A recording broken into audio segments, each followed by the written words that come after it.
Once again, a very good morning. Welcome if you've just joined us as we continue to go into the program of today.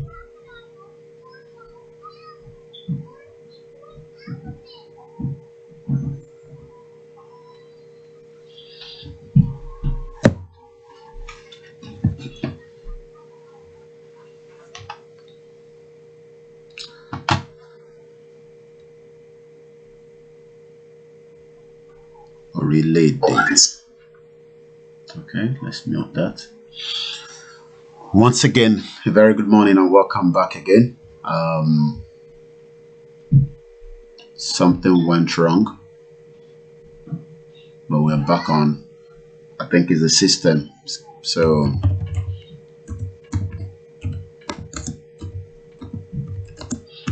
we're back again. Let's see.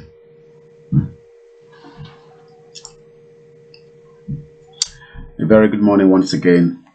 As you join us, we continue to set up the others platform. We have a lot of platform that we are working with, a lot of different channel. So just to be sure that everything is good and ready to go. So let me turn this way, so that those watching on the Instagram can see what is happening there. Okay. All right. Once again, a very good morning. There was a bit of interference at the last broadcast, but we're back on again. I welcome each and every one of you as you join this broadcast. Good morning. Welcome. 31 days before the biggest rally that is coming up, and I hope everybody is prepared for that rally as well. I can spot everybody as you log in. We go into it. It's exactly 9 o'clock, the 2 minutes past 9, 30th of August 2020. Nothing has changed. We are still on the same conversation. Disintegration of Nigeria. I support everybody as you log in. The disintegration of Nigeria will come up, but a lot of Yorubas do not believe that Nigeria will break up. We're going to be talking about that this morning. That is part of what we're going to be looking at this morning. Let's go straight into the broadcast. If you've joined us, you can lead us in the prayer. We need a lot of prayer to break, the enemies that have kept millions of people out of ignorance, out of selfish, out of trying to convert everybody into Muslim and take out all the Christians and even the non-believers, as most people are called the Libra Yoruba or the Libra Muslims. So we must stop that. Let us get the prayer in. Let's get 3 people as usual to call and lead the prayer as we embark on another conversation. This platform and take out all the crew is being dedicated for the Yorubas. And when I mean this platform, I'm talking about my media platform. It's not just to liberate the Yorubas, but it will also educate the non-Yorubas and tell them the kind of atrocities that is taking place in Nigeria. I've received different calls and different people will say different things. But before we go there, let's go straight into the anthem and then we will then get the prayer in.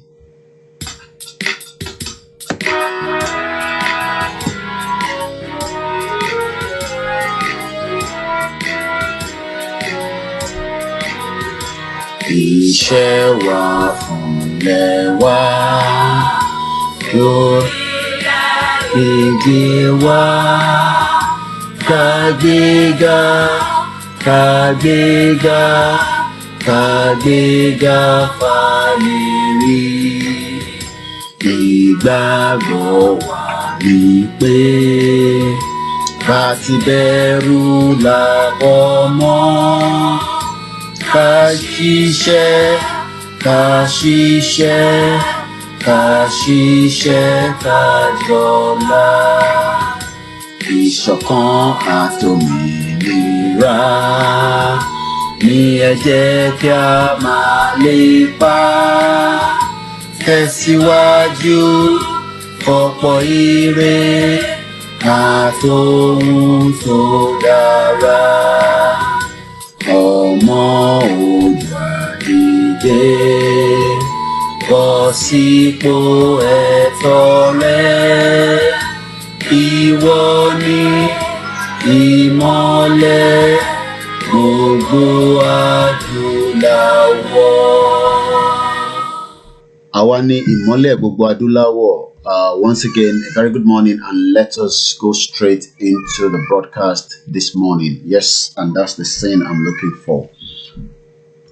There's a lot I want us to discuss this morning, but we will get the prayer in before we start the conversation.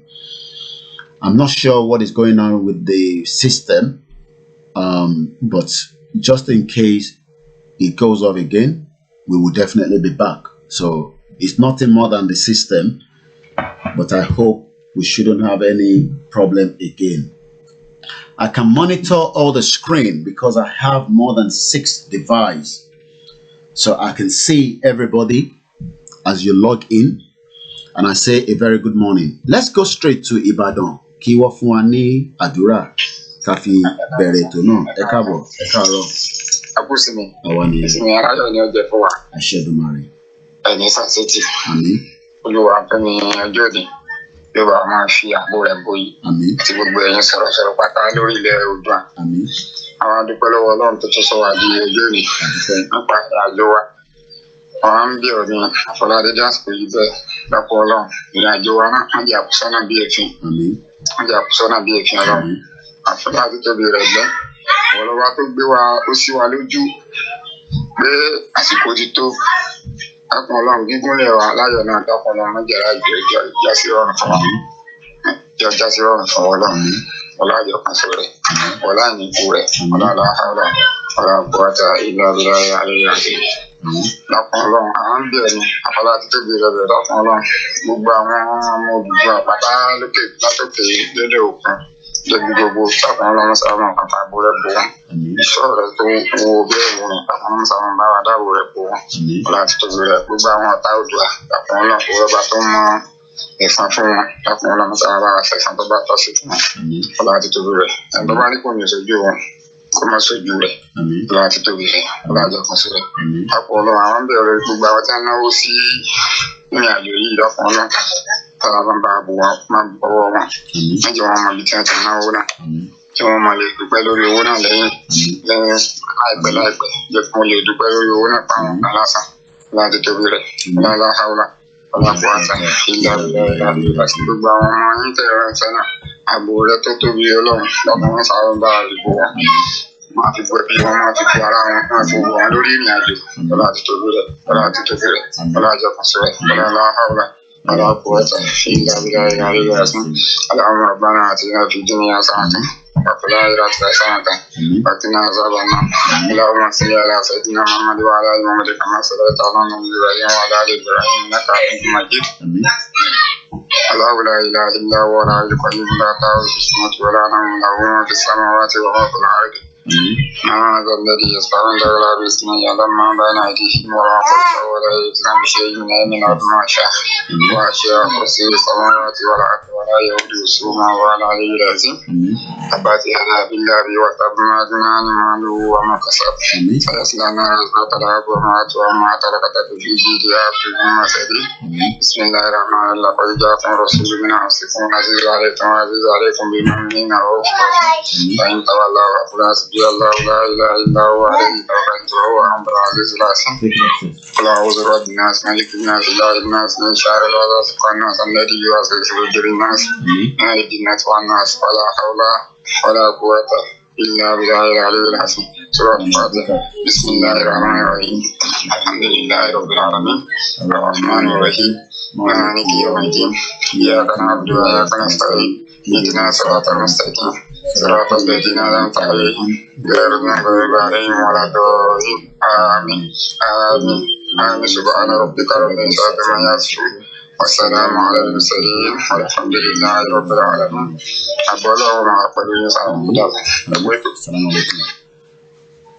Once again, a very good morning to those that have joined us. The background tells you 12,047 Yorubas have signed a poll. 12,000. We still need 2 more people to lead us in the 2 other prayers, the Christian prayer and the traditional prayer. I say very good morning. Mo fi tọ̀wọ̀tọ̀wọ̀ kí gbogbo ẹ̀yin tí ẹ ti darapọ̀ mọ́ wa. When it comes to freedom, some of us are scared. And I say some because will be taking if it just see. Some people are scared and they are worried because they do not know what will be the end result of what we've started. We can only see and predict now, but we cannot see beyond what is coming. So we are scared. Let's go to another caller and I guess our name. Yes, Amen. Ní orúkọ Jésù. Àmín. Ní agbára ẹ̀jẹ̀ Jésù. Àmín. Bàbá wa àtọlọ́run wa, ológo dídùn ẹlẹ́rù nìyí. Àìkú àìsàn ìyípo padà.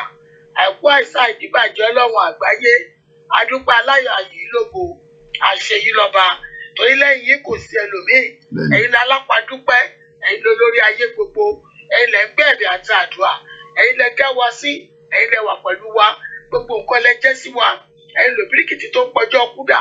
Ẹ̀yin lọ gbàgbà tó ń gbọmọ nílùú àìlára. Ẹ̀yin lẹ torí ẹ tó òṣùwọ̀n ṣe. Àjùbà májẹ̀mú yín lówùúrọ̀ yìí. Adúpẹ́dúpẹ́pẹ́ ẹ̀ka wá kú. Adúpẹ́pẹ́ ẹ̀ka wá yẹ. Adúpẹ́pẹ́ tún mú wa wà láyé. Ẹ mú wa wà láàyè. Ẹ mú wa wà láàyè wa. Olúwa wa gbọ́ ọpẹ́ wa. Ológo dídùn ẹlẹ́rù nìyí. Lórí gbogbo ìdílé pátá tó ń làkàkà. Pàápàá jùlọ lórí ìdílé mídíà wa. Kóìkì Ọláyọmí. Agbẹ́yìnga ṣeyín lọ́ba. Lórí ìdílé náà Olúwa wa gbọ́ ọpẹ́ wa. Lórí ìdílé gbogbo wa lágbàáyé. Torí pé ẹ̀yin lẹ mú gbogbo lẹ́sìn lè ṣó gbogbo. Ẹ̀yin la lámọ̀ tó mọ rí ẹ̀dá. Ẹ̀yin lẹ torí ẹ̀ tó òṣùwọ̀n ṣe. Olúwa wa gbọ́ ọpẹ́ wa. Àtúndé bá ṣe ń dé lówùúrọ̀ yìí. Adé bá ṣe ń dé gbogbo ìgbà. Adé bá ṣe ń dé gbogbo ọjọ́. Àfọ̀pọ̀ fún yín àfìyè fún yín. Wíwà láyé wa lénìí. Kì í ṣe mímọ̀ ṣe wa. Olúwa wa gbọ́ ọpẹ́ wa. Ìránṣẹ́ yìí gbogbo wa lápapọ̀. Àtúntò ti sọ́rí ètò tèmi. À ń lọ dé ipá dé ipá. À ń lọ dé ìgbà dé ìgbà. Kì í ṣe mímọ̀ ṣe wa. Olúwa wa gbọ́ ọpẹ́ wa. Ọlọ́run àgbáyé o. Ọba tó dùn sí. Olórí ọ̀fẹ́ jọjọ. Àìkú àìsàn yìí pọ̀ padà. Adáni má gbàgbé. Ọba tó pọ̀ nípa àti agbára. Ọba tó jẹ́ pé gbàtà ayé bá parẹ́ tán. Òun lóyìn máa wà síbẹ̀. Ọba táwọn ìta àríṣọ ọwọ́ ẹ̀. Ọba tó ń gbani. Ọba tó ń dúró ti ni. Ọba tí ò dójú ti ni. Á bẹ̀bẹ̀ á tọrọ. Lórí gbogbo làásìkò tá à ń là kọjá. Lórí gbogbo bá ṣe ń jìyà. Lórí gbogbo bá ṣe ń dààmú. Olú Ọlọ́run àgbáyé. Ọba tó máa ń bá ní ṣe. Torí ẹ̀yin lẹ bá ní ṣe. Ẹ̀dá kò lè ṣe. Ọlọ́run kìkìdá agbára. Gbogbo àwọn tó gbàgbára dání yìí. Kì í ṣagbára wọn. Torópọ̀ wọn ẹ̀yin Ọlọ́run ni. Àwọn àgbẹ̀ yìí nínú àwọn ògùn alágbára. Torí ẹ̀yin lẹ lè bá wa ṣe. Alágbàwí ẹ̀dá. Olúwa wa gbà fún wa. Ọba tó jọba lọ wá gbà fún wa. Àìkú àìsàn yìí pọ̀ padà wá gbà fún wa. Olórí ayé gbogbo wá gbà fún wa. Pàápàá jùlọ lórí ìdílé tó ń làkàkà. Tó kó wa jọ. Àti gbogbo àwọn ìdílé tó kù náà. Àwọn gbogbo mídíà tó kù. Olúwa bá gbogbo ìgbàlàbò yí wọn ká. Gbogbo kan má jò ṣubú lù wọ́n. Àrùkárù má jò súnmọ́lẹ̀ wọn. Kápádé ẹnikẹ́ni tó dára ẹ̀ lójú. Tó ní òwúrọ̀ pọ̀ lágbára kan níbì kan. Olúwa wa bá wa tẹ̀lé agbára wọn bá. Olúwa wa tún ọwọ́ pẹ̀wọ̀ ní Ọlọ́run. Olúwa wa jẹ́rìí ara rẹ̀. Wọ́n tó jẹ́rìí ara rẹ̀ yàrá òkè lọ́jọ́ kìíní àná. Ọba tó jọba lọ ní ẹ́. Àìpọ́sà ìfọ̀padà ní ẹ́. Olórí ayé gbogbo ní ẹ́. Ajáde má gbàgbé ní ẹ́. Ọba tó dùn sí ní ẹ́. Òbíríkìtì tó kọjọ́ kúdà ní ẹ́. Àtòrí ẹ̀ tó sunwọ̀n ṣe ní ẹ́. Olúwa wa gbà fún wa. Gbogbo ìlàkàkà tá à ń ṣe yìí lórúkọ Jésù. Má jù já sásán. Bàbá wa rẹ̀ ní kẹ́ni èèyàn kẹ́rọ. Tó jọrọ ẹ̀ lójú. tó ní bá kò sí bá wọn ò ṣe jẹ́ torí mi máa ń pèdè kan máa ní wọ Ọlọ́run àwọn tó pera wọn lágbára ayé yìí wọn ò lágbára tó wọ Ọlọ́run wọn kì í ṣe Ọlọ́run ṣe bẹ́ẹ̀ yàn lásán ni wọ́n tábàárẹ̀ nìkan ní èèyàn kẹ́yàn tó jọrọ ẹ̀ lójú tó ń wọ àrùkì torí ẹ̀yìn náà lẹ sọ ẹni ẹgbẹ́ èrè ẹni wèrè àyè ọmọdé ló ti sí ẹni pàṣẹ àti kùmọ̀ ẹni lọ́ fi ń já tọ́ba wa rẹ̀ nìkan ní èèyàn kẹ́yàn tó jọrọ ẹ̀ lójú tó fi ń jẹ́ wá ìpalágbára ayé lòun lórúkọ bàbá tí ọmọ tí ẹ̀mí mímọ́ Ọlọ́run àgbáyé ò àbẹ̀yìn àbẹ̀bẹ̀ àbẹ̀yìn ẹ lọ bá wa jábìrà ẹ lọ bá wa jọ wá lójú lórí gbogbo lásìkò tá à ń là kọjá yìí ẹ wá yà wá lẹ́nu ẹ wá jẹ́ kó mọ̀ pé yìí ni Ọlọ́run afẹ́kẹ́ jẹ́ kó mọ̀ pé yìí ni Ọlọ́run tọ́lá wọn ti sọ́ra wọn di Ọlọ́run kò dẹ̀ sọ́lá òun níbòmíì Ọlọ́run kọ́kọ́ tó lórí àwọn ọmọ kó wà Ọlọ́run ní níbi ní ti ìbílẹ̀ Ọlọ́run ní ti mùsùlùmí Ọlọ́run ní ti kìrìsìtẹ́nì Ọlọ́run kan ní òṣèpò pé méjì Ọlọ́run yìí náà láṣọ wá ń bẹ̀ yín àwọn afẹ́kẹ́ jẹ́rìí ara yín lórí ọ̀rọ̀ ojú àtàlà kọjá lọ́wọ́lọ́wọ́ yìí náà ń bẹ̀ yín fún yín olú ẹ wá gbà fún wa Ọlọ́run má jẹ́ nítorí ìyà yìí pọ̀ jù ìdààmú yìí ti tó gẹ́ wàhálà ìdààmú yìí ti pọ̀ jù gbogbo àwọn èèyàn ṣiṣẹ́ gbogbo oríṣiríṣi wa káyé wọ́n pọ̀ gbẹ́jọ́ wọ́n fi jẹ búrẹ́dì wọ́n gbé ẹ̀fún gbogbo ọmọ òkókó wọ́n fi wọ́n ṣòwò lórí ìdààmú yìí náà ni àbí bàtà bá wà láyé àṣà àjẹwò bàtà ọmọ mi ò bá dẹ̀ lẹ́mìí tá a ti fúnra ní ìfọ́rajà wọ́n tọ́ ọ́ bọ̀ gbogbo bàbá wa gbà wọ́n lọ gbogbo làásìgbò ọmọ rẹ Ọláyọmí Kóìkí gbogbo làásìgbò Àbíkẹ́ dọ́kítọ̀ gbogbo làásìgbò bàbá wọn from Balẹ̀ gbogbo làásìgbò ọmọ Ayégún gbogbo làásìgbò ẹwà ayọ̀ gbogbo méjì tẹlifíṣàn rédíò pátá tó sọpọ́tì wa lọ́dún ayé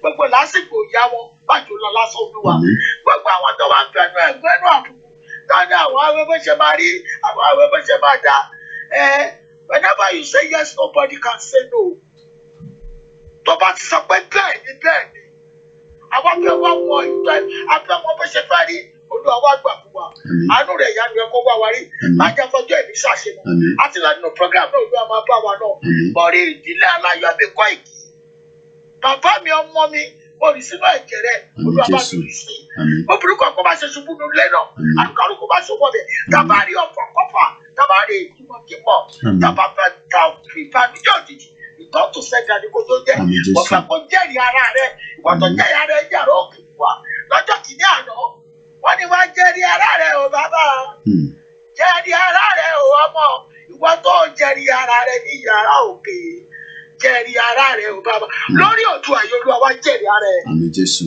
àwọn tí ẹ̀jẹ̀ kó bá ti wá wọ̀ wọ́n nípò wọn ni Ọlọ́run wọ́n máa jọba lọ Jèhófà ńlá àfiwá sílẹ̀ mọ́kàn wá sílẹ̀ wá gbẹ̀rẹ̀ àti àdúrà má sì wá lọ lórí ayé má jẹ́ kára ní wa má jẹ́ kí dàbò dé bá wa wá gbẹ̀rẹ̀ àti àdúrà yóò wá rí gbogbo àwọn tó bá pọ̀ burúkú jọ tó ń pọ̀ burúkú jọ ìwọ lọ́ba tó tú ọkà mi tá ti dáná ọ̀rọ̀ Olúwa ló tú ọkà. Àmín Jésù. wá jẹ́ kí mọ̀ ẹ́ kó jọba ìdààmú bá sì dé bá wa wà á ti wá múnú ògùn lágbára sàmì ètìtì sílẹ̀ ní kọ̀ọ̀kan sàmì tìmí sí ìyá ìdílé wa pàápàá jùlọ ní Ọláyọmí wọ́n sàmì ètìtì ayérayé tí kòkó tí ìka sínú ilẹ̀ náà Olúwa bá mi sàmì ètìtì sí obìnrin kan bá ṣe wọnú ilé náà àlùkò bá ti sọ lọ́jọ́ máa gbé ẹ̀mí àti àgbà máa gbé aláṣẹ ọ̀hún máa jọba lọ Jèhófà náà máa wà pẹ̀lú ẹlẹ́dàá gbé ẹ̀mí àti àgbà láì lórúkọ Jésù Kristi Olúwa wa àmín àmín àmín lórúkọ Jésù. Ẹ ṣé gan màmá wa hallelujah thank you very much. Yes, sir.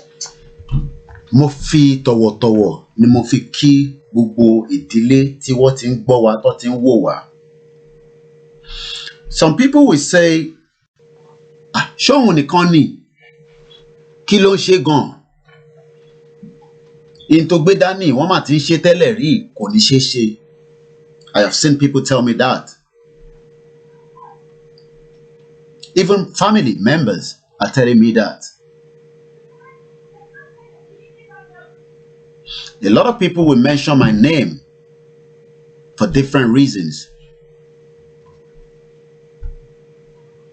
Some would totally disagree with us. Some would say this is a fight from the diaspora. But ẹ̀yin tẹ́ wà níta Èyí lẹ̀ ń ká mọ̀ pé kí a wá jà nínú ilé. Some will tell you that bàbá wa gan Awólọ́wọ̀ gan tẹ́ ń pariwo ó máa try kìíní kò máa rí ṣe. MKO gan gbé ara tì tó náwó tó nọ́ra kò máa rí Nàìjíríà gan agbára. Àwọn kan aníṣòwò rẹ̀ gan máa try kìíní gan ṣùgbọ́n wọ́n ti mọ́lé nísìnyí kí wàá ní tọ̀dọ̀ tiẹ̀ má jẹ́ kọ́ tìwọ́ náà mọ́lé. And I laugh because they can only see now. They cannot see beyond what might come. Some people look at the SSS or the DSS as one of the biggest threats to the Yorubas. And I say, no, they are not the biggest threat. The biggest threat to us is us, our Funarawa. Because we can shut that DSS or the SS, we can shut them down. If only we all come together and unite. The unity is there already, I can assure you. Because people are now looking at all this conversation from around the world. Wọ́n wá fi ń jẹ́rẹ̀ pé àsìkò ti tó náà ni nítorí pé in tí a ti rí àsìkò ti tó. I'm just trying to, and I hope you're doing the same thing. As I'm talking, I'm using one hand to spread the message. It is not just for one of us to hear. It is for multiple people to listen because we want to liberate the people. Who are the people we want to liberate? Forget it. These are people that do not care about me and you. Wọ́n care bí a fẹ́ liberate wọn, but it is our job and our duty to liberate them because wọ́n mọ tán ṣe. When people say to you, intẹ́ ń ṣe yẹn, àwọn tó wà nílé kò máa wọ́n rán yín. Ẹ sọ fún wọn pé thank you very much. And I know what I'm talking about. I am at the receiving end of what happened every day. Every day I am at the receiving end, and I'm sure all the other media are doing the same thing. When people call me, the first thing they ask me is, why not focus on your family? If it will be done, necessary now. You are in London. Everybody wants to come to London. If what you are in London, you see, focus on your family and forget about what is happening. I just listen to them. I always allow everybody to talk. But one thing I have continuously, Ọlọ́run dẹ̀ rínú mi, and I have said it so many times, I am not doing this for the monetary aspect of it. If it was the monetary aspect, I would not even be here talking about Oduduwa. If it was the monetary aspect. Because I have everything that I can gain from this country without worrying myself about what we are talking about.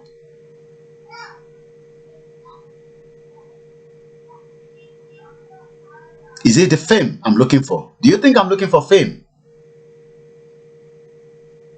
Maybe some people think so.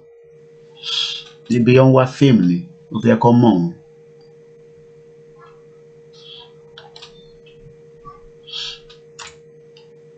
I'm using one hand to also share the broadcast, and I hope you are doing the same thing.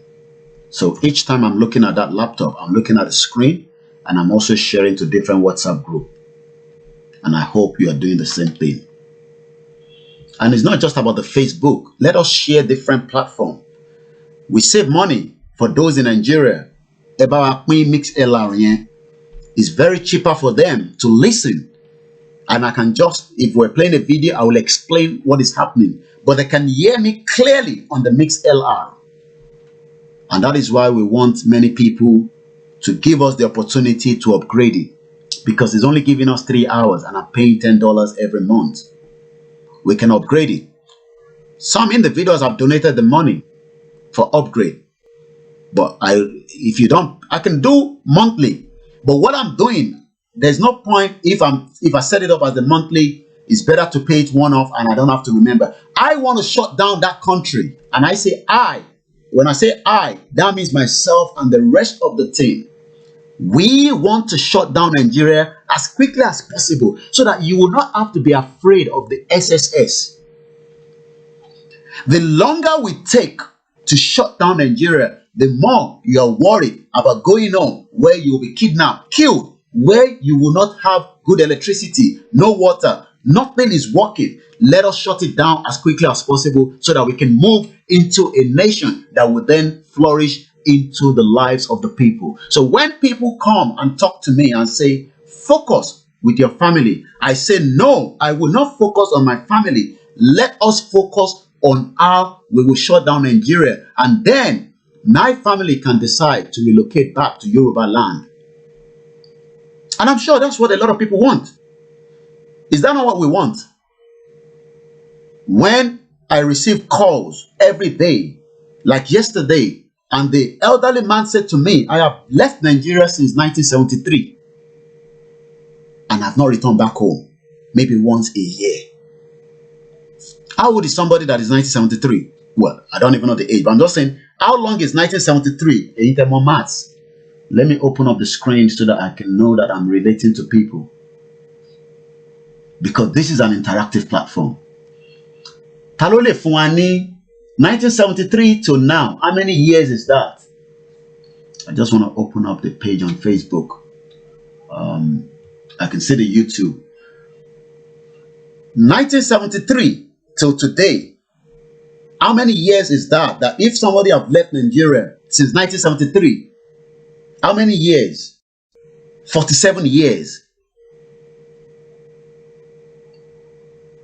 Is it not right time to go back home? 46. Thank you very much, Dapsy. Andrew. Somebody said, Ola Ajeni said 47. Ayodele, let us shut down all the country. Yes, I totally agree. 47 years, Mama Bumi. I say good morning to all the pastors in the house. Look, they might be watching with a different account. Does not mean that the leader of the RCCG, Redeemed Christian Church, Pastor Adeboye, is not watching. Don't be deceived that they are not watching. But I greet every one of them. Every churches, MFN, I cannot name every one of them. White Garment, I greet every one of them, and I greet all their members and congregation. But what are we looking for these members of this church? Freedom, where you will not be scared of the SSS from just coming to pick you up for nothing. Nigeria is the only country in the world where the citizens have become a robot fun inti. You don't know that people are just scared for nothing. So why don't we just shut it down? But do you know that the topic this morning says, why do some Yorubas still believe in one Nigeria? Why do some Yorubas believe in one Nigeria? The phone line is open, and I'll recite the number. But before we call, let me play a video of what took place in my own community here in UK, that people were protesting against the government of this country for the injustice.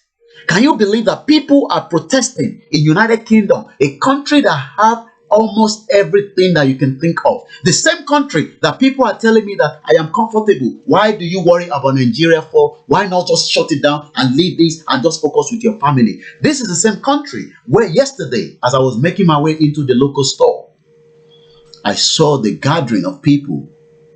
And one thing about journalists is, the moment you see gathering of people, you must want to know what is happening there.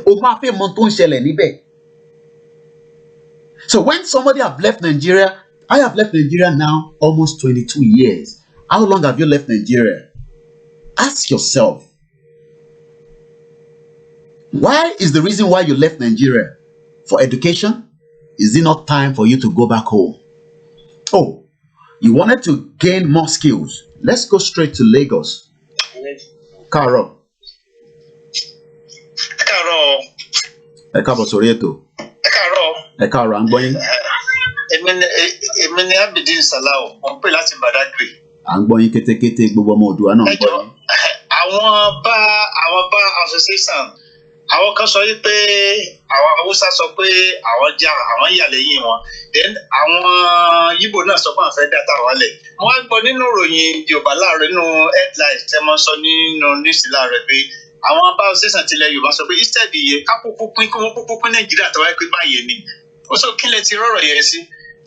Well, in tó dé níbẹ̀ náà ni pé lílọ ni bọ̀yì ń lọ àti bá association àti kò bá association tó bá yá wọn ṣẹ̀rí àwọn náà wà lára àwọn percentage tí wọ́n ti fi jẹ́ ká lọ ṣẹ̀rí gbogbo àwọn tẹ̀ ń pè ní bá association àwọn lọ́ọ̀yà yẹn tí ó bá jẹ́ pé àwọn mọ nǹkan ń pè ní òfin wá ti máa tẹ òfin sílẹ̀ fún àwa báyìí nísìnyí pé àwa máa fi law báàkì yín nítorí pé n tó káwa pọ̀ ní 1914 ó ti expire as at 100 years after 2014. So ṣẹ̀rí Nigeria is a fraud. But the problem is nínú ẹ̀ làwọn lọ́ọ̀yà yẹn náà ti ń jẹ mùdùmùdùn ṣẹ́rẹ́ àwọn lọ́ọ̀yà tẹ́ ẹ̀ sọ yẹn tẹ́ ẹ ní kọ́ pín yẹn a ní láti máa béèrè pé kí ni opinion tèmi èmi fẹ́ ká pín Nàìjíríà ni so that kí lọ́ọ̀yà yẹn lè wà nínú ìlú tó gbádùn á lè máa defend ọmọ wa tó bá mú níta fún kódà tó bá tẹ̀ pààyàn níta àfi yẹ kó lọ defend ọmọ Yorùbá níta. Àbí àlàyé nù yẹn. Ọ̀rọ̀ yìí mi. Bí ìlú yìí nísìn bí ìlú yìí ṣe wà báyìí níbi tèmi wà yìí tí ọmọ ìlú wọn bá commit offence níta lọ́ọ̀yà máa dìde tó máa lọ defend ẹ̀ níta ó pààyàn ni ó gbé drug ni nǹkan kí nǹkan tó o bá ṣe ìyẹn lẹ́yìn ṣe ń pa mí nígbà táwọn èèyàn ní ọ̀rọ̀ tó sọ yẹn wúwo jù kò wúwo jù torí pé kí ni àsìkò tí o wà nínú ìlú kan wọ́n máa bí ẹ pé kí ló ṣẹlẹ̀ ni àdé sọ̀rọ̀ àmọ́ làákàyè àwọn tó wà nílé kò tí ì yé wọn pé òmìnira tá fẹ́ yìí ó bá mẹ̀kúnnù ó bolówó nítorí àwọn lọ́ọ̀yà tẹ́ ń sọ yìí tó bá fẹ́ gbéra lọ sí ìlú ẹ̀ ní Iléṣà ó pọ́sibù kí Fúlàní pàdé ẹ̀ lọ́nà kó pa sínú mọ́tò. Bẹ́ẹ̀ni then nǹkan tí mo tún fẹ́ sọ ni pé à ń gbọ́ lọ́tún à ń gbọ́ lọ́sì pé àwọn ará bí wọ́n ti dé Lùsádà wọ́n ti dé Sokoto road wọ́n ti wà ní Òkè Ògùn pé wọ́n gbé ọ̀kadà power bank tó jẹ́ pé tálíkà ò lè rà ẹjọ́ kí lẹ bá fún àwọn gọ́fìnà wa tí wọ́n jẹ́ ọmọ Yorùbá láti ṣe lórí ẹ̀ torí nísìnyí wọn ò tí ì gbé ìgbésẹ̀ kankan à ń gbọ́ àṣẹ rúmọ̀ but kí ni iṣẹ́ àwọn gọ́fìnà wa nílẹ̀ Yorùbá káàkiri láti ṣe lórí ẹ̀. àbáyé àsọsọ lórí àsọ táwọn gọ́fìnà yín bí àpè wọn tó bá dá wa lóhùn láti béèrè pé ìgbésẹ̀ wo lẹ̀ ń gbé o torí àwọn ọmọ yín béèrè lọ́wọ́ yín àbí bẹ́ẹ̀ kọ́ báyìí àbí béèrè tẹ́ ń béèrè nìyẹn àwọn náà wò wá so èmi á gbé ojú àwọn gọ́vnà yín wá sí tòsí báyìí mo ti gbé wá sórí screen àwọn tí ń gbọ́ wa láàárọ̀ yìí kẹ́ lè máa rí ojú àwọn governors yìí gbogbo gọ́vnà ọmọ káàárọ̀ jírí òun ló wà lórí screen yẹn bí ẹlòmíì àtúbà wa dá sí ẹ̀jẹ̀ àtúfẹ́ lòmíì láyé bàbá wa ẹ ṣe gan ni tẹ́ bá sì ní ìbéèrè ẹ sì láǹfààní àti pè wọlé tó bá tún yá tẹ́ bá tún gbọ́ ètò lọ. màá tó pè ẹ bẹ́ẹ̀ ẹ ṣe gan ni láti Badagry lọ ti pè wọlé. The question is when people say, oh, Yomi, you are doing very well in London now. Why you worry yourself? You have your family in London, you have your family in Nigeria. Why you worry yourself? Forget about Nigeria. Just concentrate on your life. I say no. I refuse.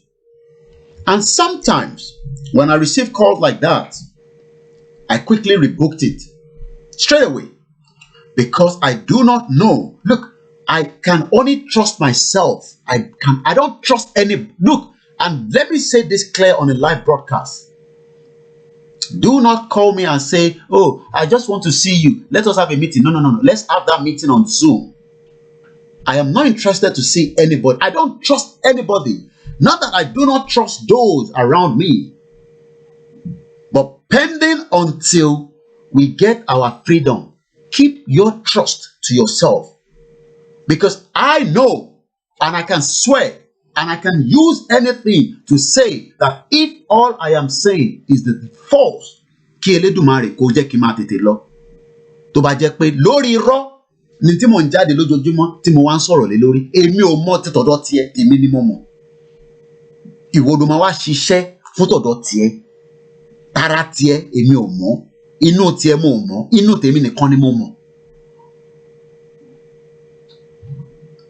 But I know that we have Odùduwà tọkàntọkàn tí mo lè fara tì.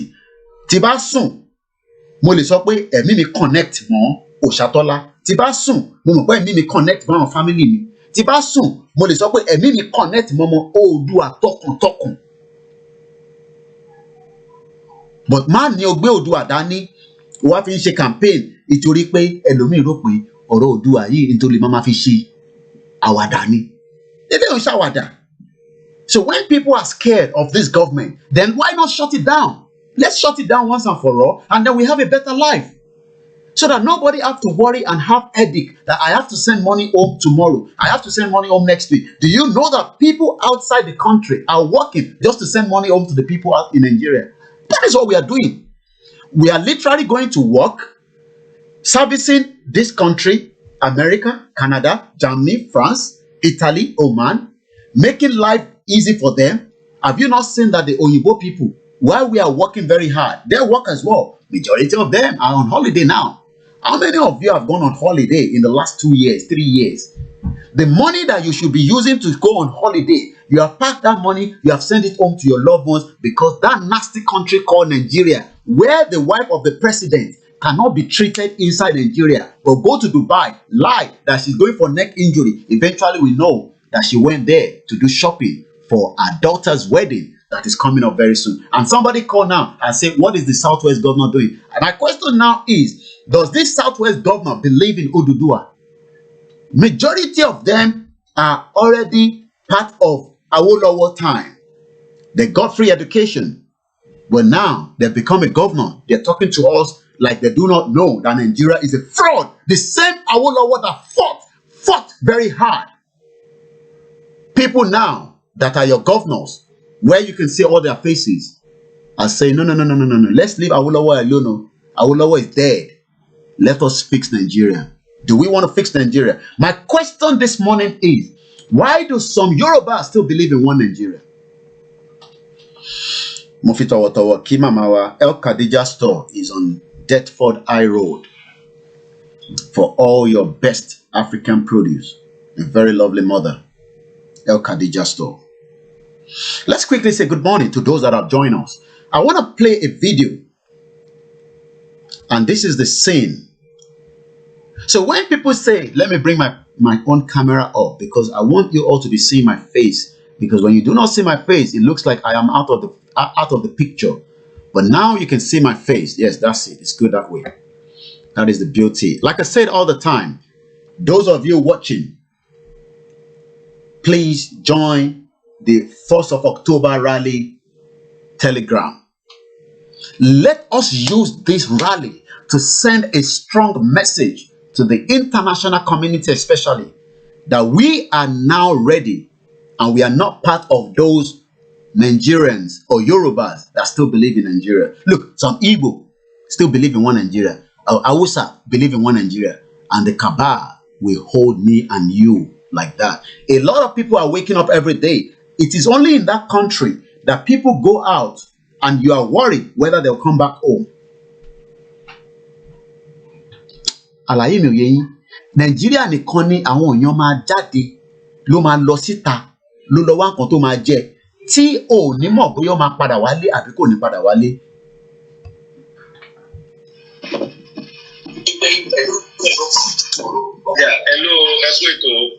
Hello, ẹ bá wa mute tẹ̀yìn yẹn pátápátá.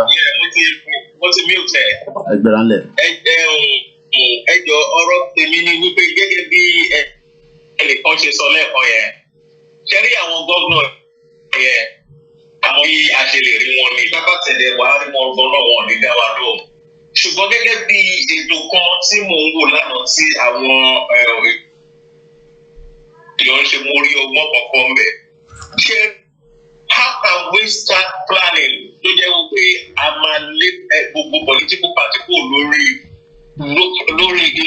ilẹ̀ wa we don't want them again àwọn people yìí wọ́n sọra wọn di ọ̀gá wa àwa ní àgbà wọn ṣiṣẹ́ wípé ẹlò represent wa so why be it difficult láti jẹ́ wípé a fẹ́ pè wọ́n, a fẹ́ ṣe nǹkan and they refuse to listen to us.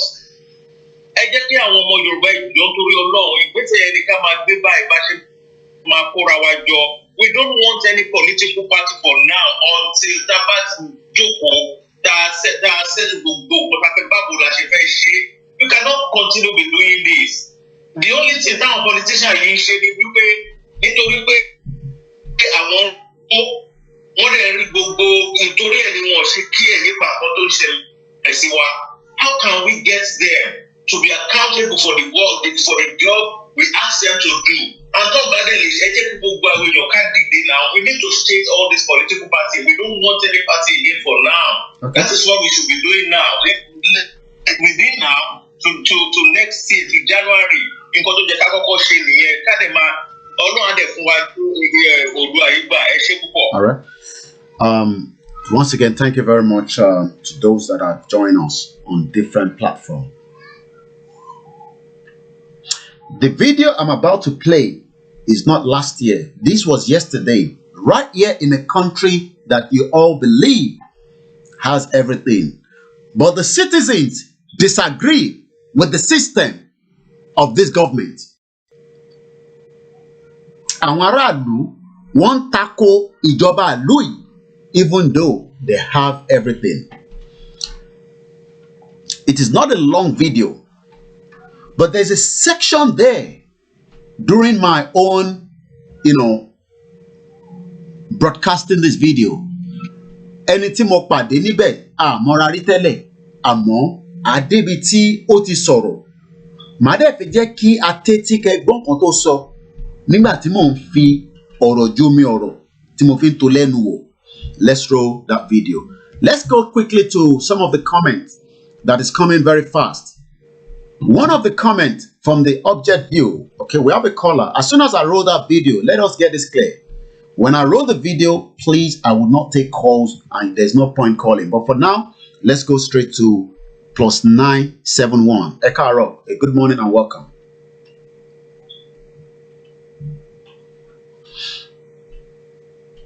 Okay, that is not coming through. Object view, the object view on Instagram says, we need to define our stand proper. Do we want freedom by peace or by civil war?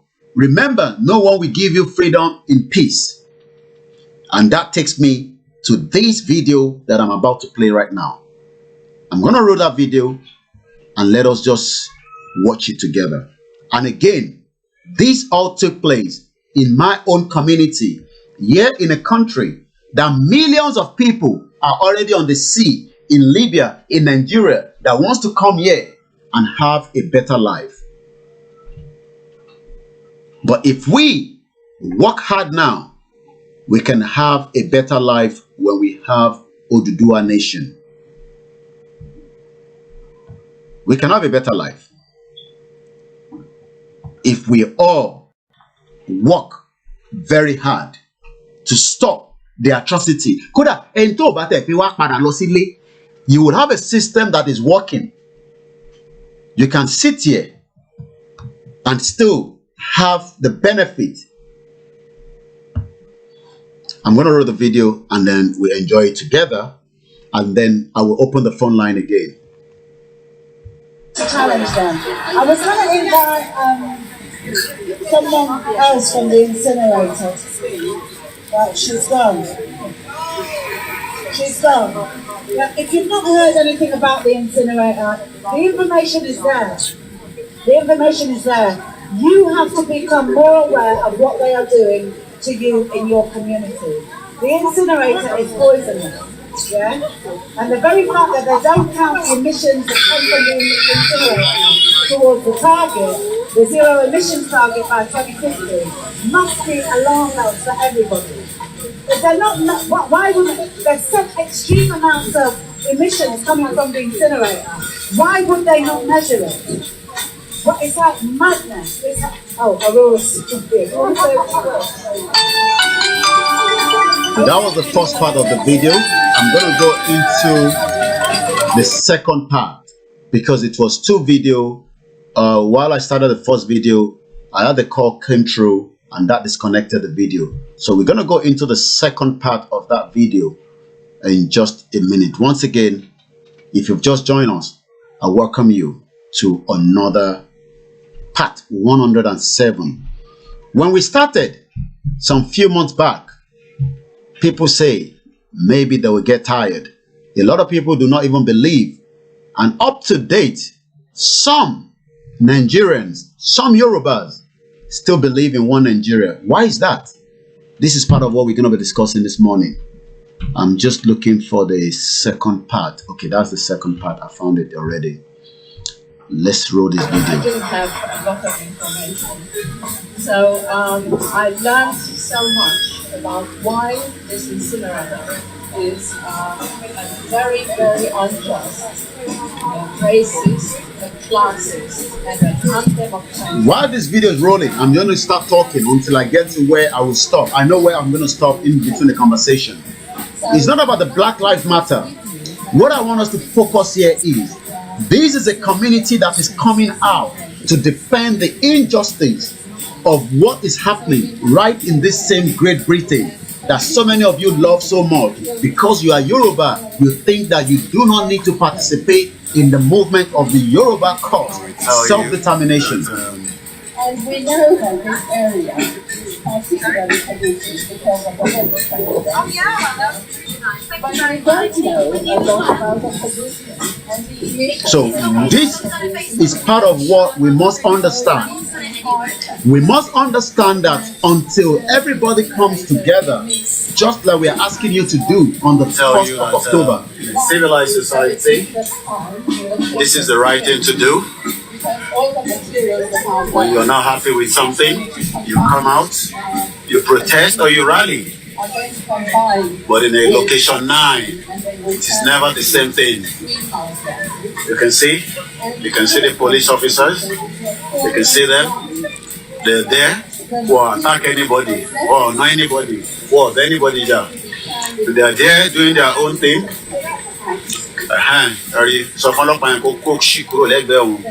So this is what we tell you, and you can see the amount of people that is here, right? We hope on the 1st of October, when we are having a peaceful rally, we're gonna get more numbers, more than this. But this is exactly, how the world, in every part of the world, you can see this is a police vehicle. You can see them. They are there to make sure that everybody is well, organized. There is nobody attacking anybody. No police is fighting anybody. If it was inside location 9, you will have seen a policeman harassing you, talking to you anyhow. Hey, why are you holding the phone? Why are you holding that?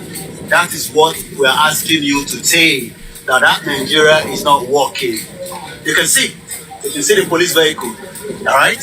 Last Friday, they've detained a young boy for just distributing a leaflet inside location 419. Right.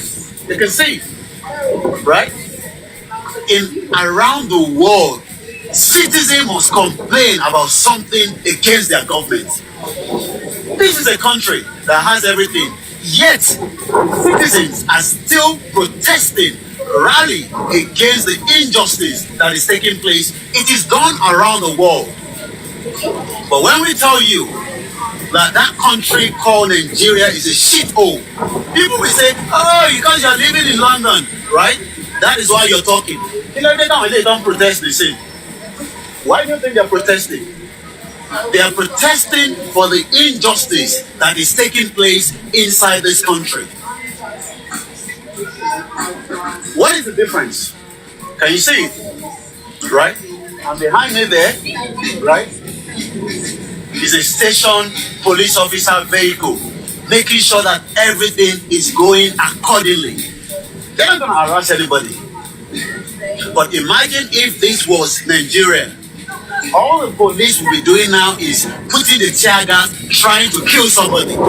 This is what we are telling you, that we want an Oduduwa nation where you can have a peaceful rally, even against the government of Oduduwa nation, when the time comes. If things is not right, even in Oduduwa nation, we want you to come out and protest. This is the way things are done, right?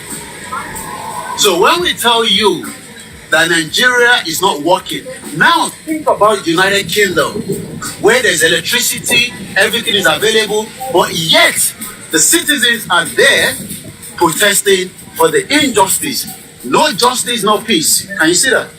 Now, I am going to this woman, Oma Soronisi. I want us to listen carefully to this woman. She's an Irish.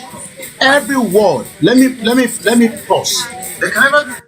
Let me pause. This woman, I didn't show her face. No justice, no peace. When she starts kind of my interaction with her, I want as many people to take note of what she's saying. I'm not going to take any notes. I want you to comment. Comment as much as you want. But before we go into that, how many people have shared? I've just paused it. I'm going to come back there. How many people have shared this broadcast this morning?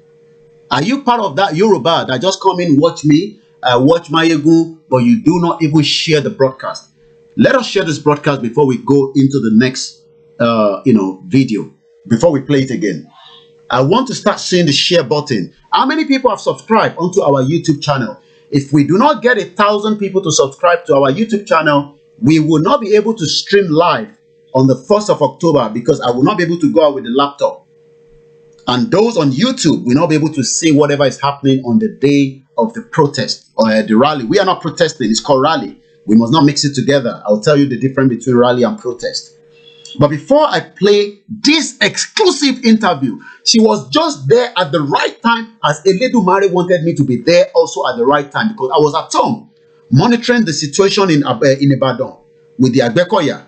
When something said to me, pop out quickly, come back in. I say, if not, I would not have been able to capture it. And as a journalist, it depends on where you are. News happen every day. But this one was just exactly what we have been telling you. How many people have shared this broadcast? How many people have shared the broadcast? And how many people have not signed the petition? If you are watching us for the first time, you do not know anything about the petition, you've never heard about it, let me show the petition. This is what we call the poll and the petition. My question now is, we have 12,000 Yorubas that wants to leave Nigeria. Where is the remaining 60 million? So can somebody minus 60 million out of 12,000? And that means we are looking for the remaining. Who know maths? Who know maths very well?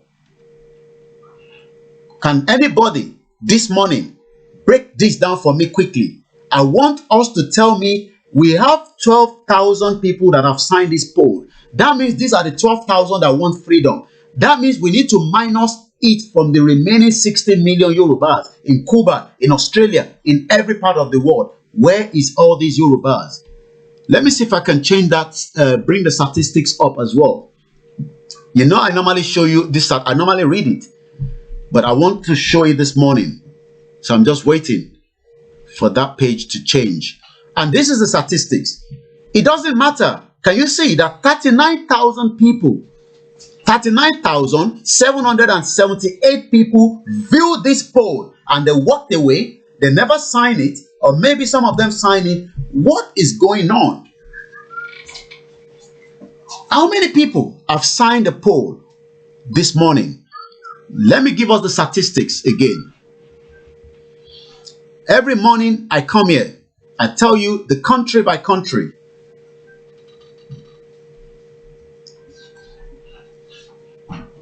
Okay, because I'm working on it behind the scene, and those on Instagram can see. So this is the scene I'm showing you now, and I'm happy that I'm able to, work this out. For a very long time, we've not been able to show you like this. So I will go back into that video, but freedom is part of what the woman talked about. The Irish woman I interviewed yesterday. But I am going into the poll, and we will go into the petition after this as well. But the question I'm asking us this morning is, how come 6,106 Yorubas have signed a poll in Nigeria as against 1,871 Yorubas in United Kingdom? And it's the same United Kingdom that people yesterday were protesting against the injustice. I guess somebody has given us the breakdown. We are now looking for 59,988 Yorubas. Odudua. Thank you very much. Alade Sokon Abiola. We are looking for 59,988. HRH, my back end team, Sister Buki, I want you to note this number. We are looking for 59,988,000 Yorubas. That's what we are looking for. My question now is, where is all these Yoruba? Can somebody give us how many Yorubas are living in United Kingdom? Let's see. Let me see if Google can give me that. Yorubas in UK, Great Britain. Do we have a figure of how many Yorubas? Let's see. Maybe BBC is giving us something. I don't know. Let me have a look. Okay. Is there anything there? Okay. Yoruba is the first language of an estimated 20 million people worldwide. This one they're talking nonsense. What do you mean 20 million? We are more than 20 million. A further 2 million speak it as a second language. It is one of the 6 official languages of Europe, of Nigeria. The Yoruba, this is where I want us to look at. The Yoruba population in the UK consists of high proportion of students, professionals who left the West Africa for political and economic reasons. Do we know how many Yorubas are living in United Kingdom? I'm trying to find out. In a 2000 survey of the London school children, Yoruba was reported to be the 9th most common language spoken, with speakers scattered across the capital, but with the largest concentration in Greenwich, Hackney, Lambeth, and Southwark. Many cultural associations and professionals network encourage speakers to maintain their language in the UK, including Agbecoya Yoruba, the National Association of Yoruba Descent. Yoruba is closely associated. I am looking for how many Yorubas are living in UK. Because if I go back to, I can't find this figure here. You see, we don't have any figure. How many Yorubas are living in UK? We don't have any numbers. We don't have any statistics. Not a very good one at all. And I hope those that are watching are also following this. Let's go back. If we have people in Nigeria, 6,106 participants of this poll took place in Nigeria as against 1,871. Please explain to us where and how to sign in. Many people don't know. Mike O. Okay, can we have somebody to post on our YouTube so that those on YouTube can have the link of the poll? This morning, we are reviewing this poll. I'm going to go back to that video. But the question I'm asking everyone is, how come we only have 1,418 participants of this poll in the whole of United States of America? So where is all the Yorubas? Where are they? Somebody's asking for the link. How many people have not signed this poll and petition? This is the petition, but I'm still talking about the poll. I'm going to explain all this to everyone. But we are reviewing the poll at the time being now. How many people have signed in United Arab Emirates? 446 people have signed these in United Arab Emirates. They are not serious, according to QRS on Mixed LR. Say they are not serious. A very good morning to Wale Akisoya, Ezekiel Aremu, good morning. Sabinos, good morning. I have missed your program. Well, you didn't miss my program because we've been live every day. If you were looking for me, you will have found me. By typing my name on Google, you will have found something about me in the last 2 months. We've never stopped broadcasting. One of the Axoba is watching. I don't mention their names, but I know when they come in. Good morning to somebody watching us from Lagos Island that you call Isaleko. Good morning, Josh. Dapsy Andrew, good morning. Ogbenga Babs, good morning. DCF, good morning. Mama Bumi Adedeji, good morning. Olayinka Agbola, good morning. Adam Ibrahim, good morning. I say good morning to Mamawa Esther Ige. Moki gbogbo àwọn imam, moki gbogbo àwọn àfáà, moki gbogbo àwọn oníṣẹ̀ṣe wa. Tèmítọ́pẹ́ A very good morning, James Coker. Good morning. I'm still saying good morning to those that are watching me on my start watch. Niyi Olalekan, good morning. Emmanuel Akinlade, good morning. MC Musiliu, good morning. Temitope Okay, good morning. And also everyone that have joined. Adeniyi Adekoya, Omolaja, Babatunde Shoyinka, Gerald Vedro, and Mamawa Omolara Iyabo Ajala. Orúkọ yẹn máa ń dùn mọ́ mi lẹ́nu. Gbogbo ìgbà ló máa ń bi mí pé ṣé màmá mi lẹ jẹ́ ni, mo ní bẹ́ẹ̀ ni. You are my mother. Olanipekun is watching all the way from E4. A lot of meeting was held in the southwest yesterday for the Oduduwa, but people are worried. They are scared of the DSS. Let us shut the country down once and for all so you don't have to worry. Okay, according to Ezekiel Aremu, the 2011 census recorded 191,183 Nigerian-born residents in England and Wales. I love when it comes to statistics. The census of Scotland and the Northern Ireland recorded 9,458 and 543 Nigerian-born residents respectively. My question now is, how come we only have 1,871 participants about this poll in the last 3 months? What has gone wrong?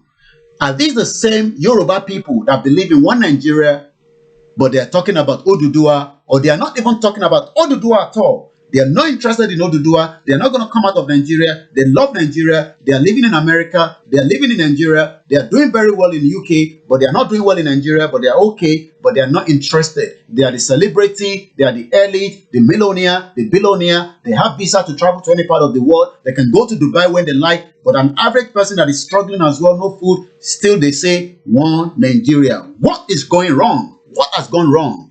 I'm going to quickly touch on some of the other individuals, and then we go back into the video. In United Arab Emirates, 446. In Germany, 258. In Canada, 223. Let me read some of the other comments coming out from the other as well. Victor Eze, I say good morning to all the Biafra. I have pasted the link. We need the link. I can't see the link on YouTube. Nobody has pasted anything on YouTube. Even those on YouTube, everybody should. You see, this is what I'm saying. That every one of us must have the link. Don't expect Sister Buki alone to post the link out. That means if you do not have the link, you are telling us this morning that you are just watching me every day, and then when you talk about this post and this link, you are not interested. Not only UK, Freedom First always say we must share this broadcast to reach 1K view, but I'm not sure we've even reached even 500. What is wrong with us? What are we not interested in the freedom? Why is it that we don't like freedom? Is it this shaku government that we love so much? Let me just open another, okay, let's go back to these quickly. Let's finish it up. Canada, 231. And then if you look at the other countries around the world, different countries. Now, let's take a look and see what is happening. I think. Now, I'm going to see that. Can you see that now? In South Africa, 151 Yorubas. In Ireland, 137 Yorubas. In France, 131 Yorubas.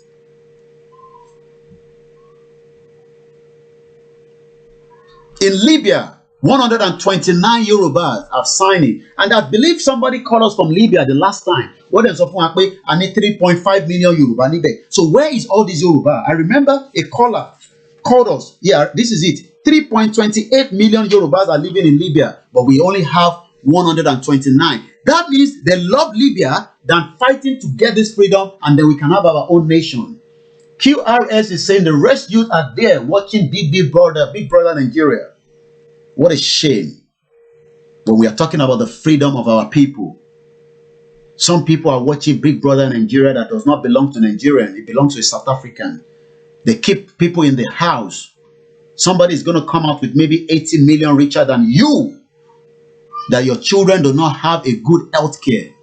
My question this morning is, do we just love, this shaku system where nothing is literally working?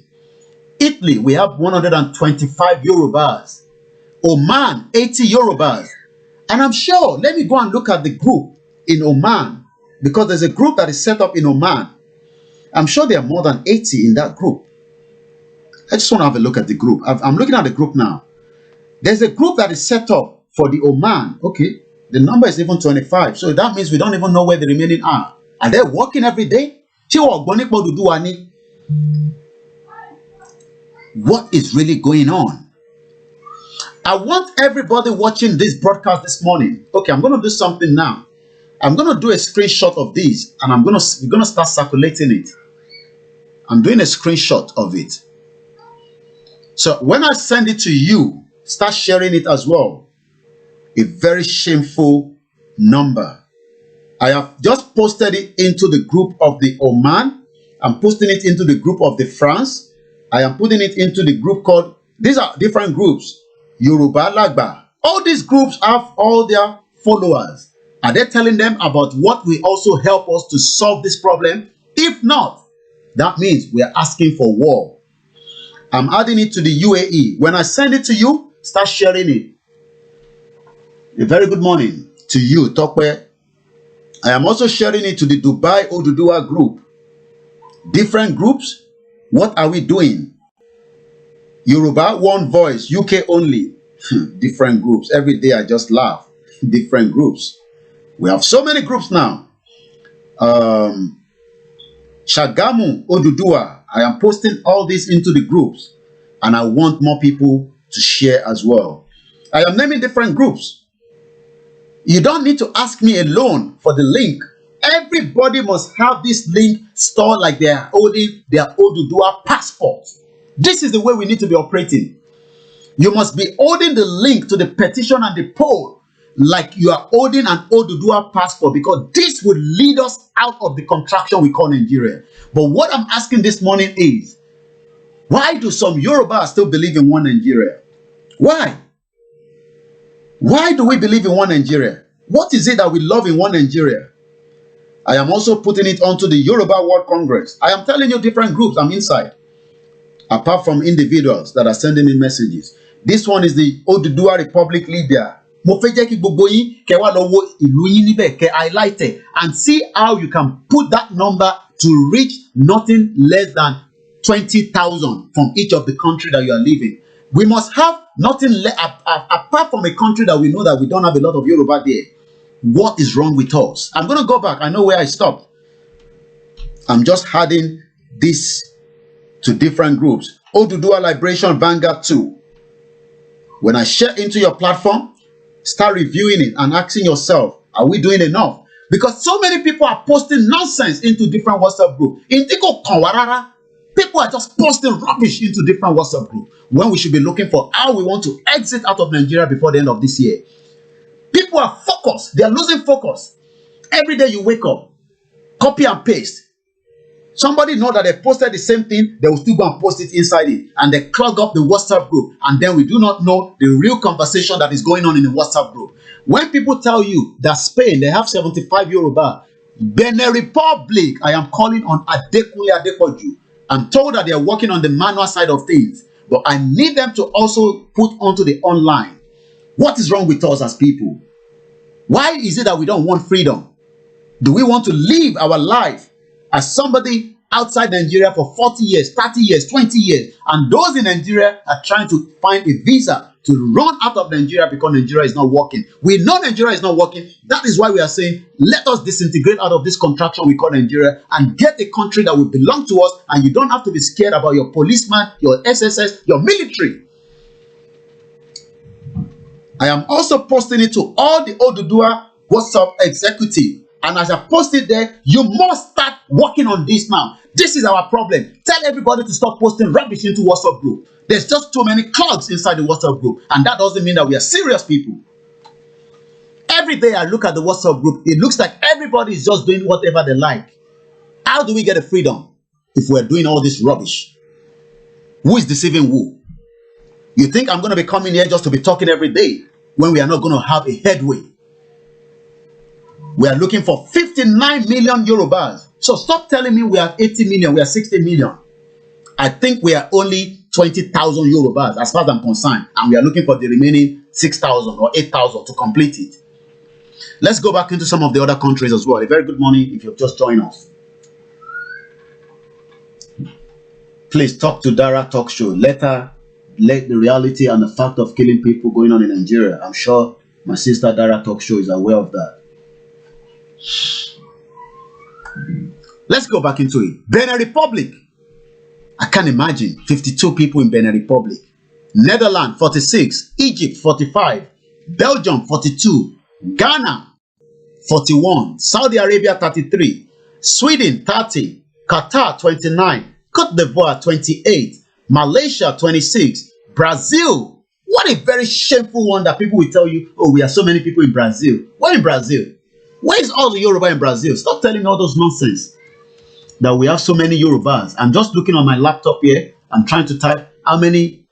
They say, oh, Yoruba is the official language in Brazil. So do you want to live in Brazil or do you want to come back home to the Yoruba land? Why are they not signing this petition on the poll? How many Yorubas are living? That's what I'm typing.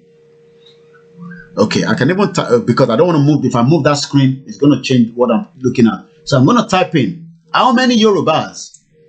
How many Yorubas? How many Yorubas? How many Yorubas? How many Yorubas are living in Brazil? How many Yorubas? How many Yorubas? Do anybody have a statistics?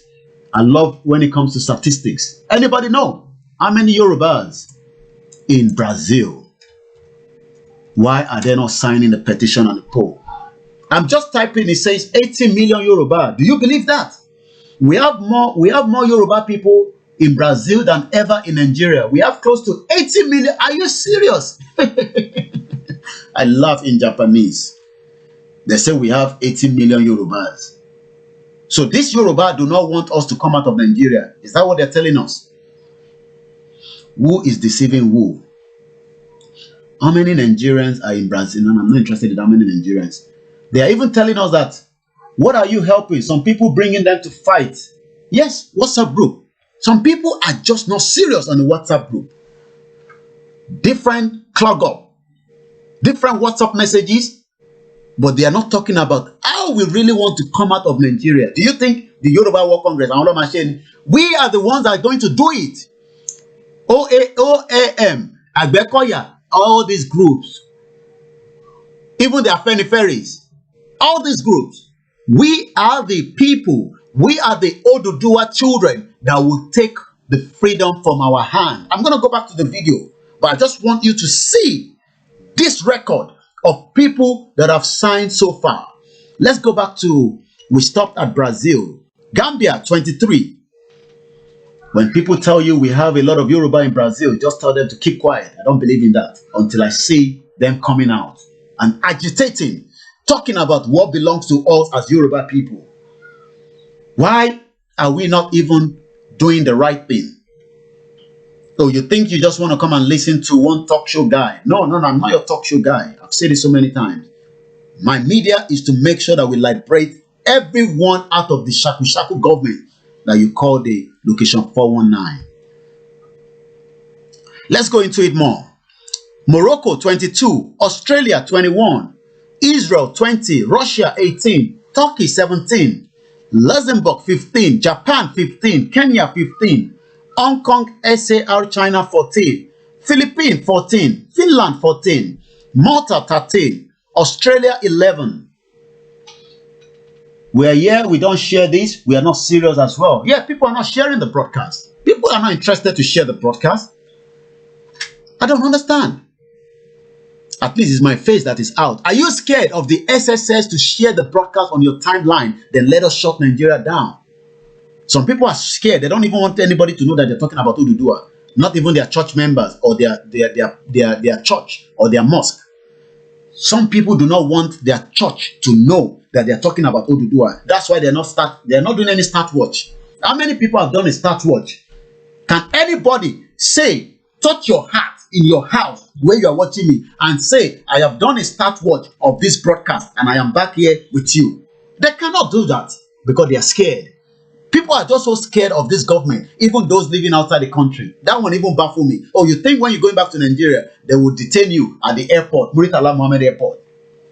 People are scared that this government will detain them when they go back to Nigeria, when they open the airspace. Then let us shut it down before the end of this year. And you don't have to go back to Nigeria before this year. By January, we will move into a new nation. It is possible. Have you been seeing what is happening in Belarus? We can shut Nigeria down before the end of this year. But that will determine whether we are serious or we are just talking on WhatsApp group only. Yes, it takes 8 seconds to share. Less than 8 seconds.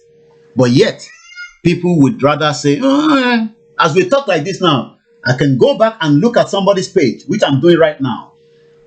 I won't mention the name, but I'm just clicking on somebody's page now. And right as I click on that page, this person I've not shared. But this person knows himself. There's a news on your timeline that says article. You are not the one that posted it, but somebody shared it. You know yourself. I don't have to mention your name. But I am looking at your page now. You say on the page, on your page now, it says, if the news going on in the country is real, article is going to be. What concern you with that? We are talking about Odudua now. You did not share the broadcast. But on your timeline, I can see, it says, if the news going on in the country, does article concern us now? Does APC concern us? These are the people that tell you that Odudua Tokun. They are not Odudua Tokun. This person, he knows himself. I don't have to mention your name. I'm going to open somebody else's page again. I will not mention your name. But I'm just going to go. This person, we talk, they're coming. Oh, sorry. I need to mute that, sorry. This person, I'm going to click somebody else's name again. I won't mention you, but I'm just going to click on your name. We know that data is the problem in Nigeria. That is why we want to kill Nigeria before, you are saving more data every day. Let us shut it down once and for all. I'm going to open somebody else's page at random. I'm going to open your page. Because it is easy when people say, Odudua, oh, this one is Odudua, Tokon. Yes, I won't mention your name. Oh, you want me to mention your name? And no, I won't mention the name so that I don't put you on the spot. But you have on your page, you have my broadcast on your page. You also have the Object TV. So you know yourself, this person. So at least I won't mention your name, but at least you know that I know I've gone into your page. You have this guy, Idris, on your page. Let's go to a caller. The line is still open. You can call as well. Martins is calling from Ekiti. Egberanle. Because we play video after play calls. I want here.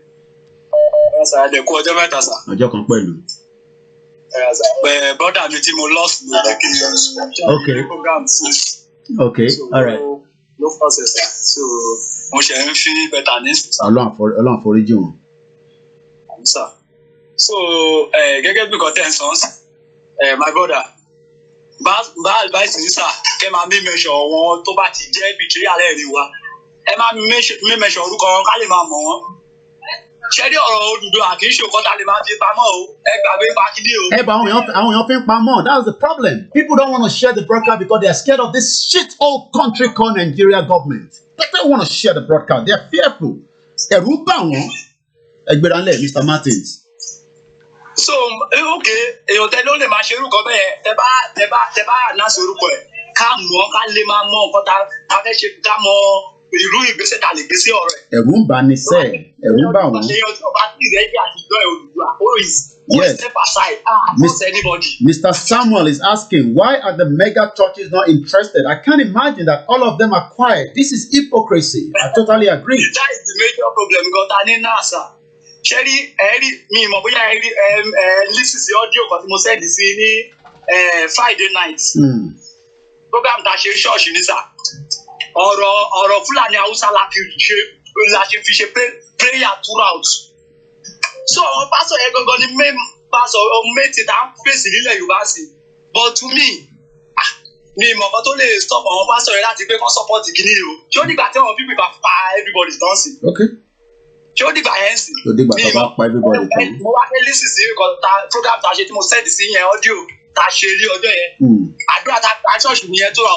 Mi mọ̀ wọ́n bá yẹ kí wọ́n kú fẹ́ wá pa everybody kán máa bọ̀.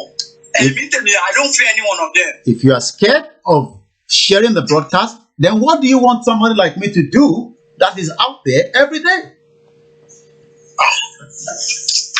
All right. All right. I saw I think there was another caller. I'm going to run through quickly on this, and then we go back into the video of what that Irish woman was saying.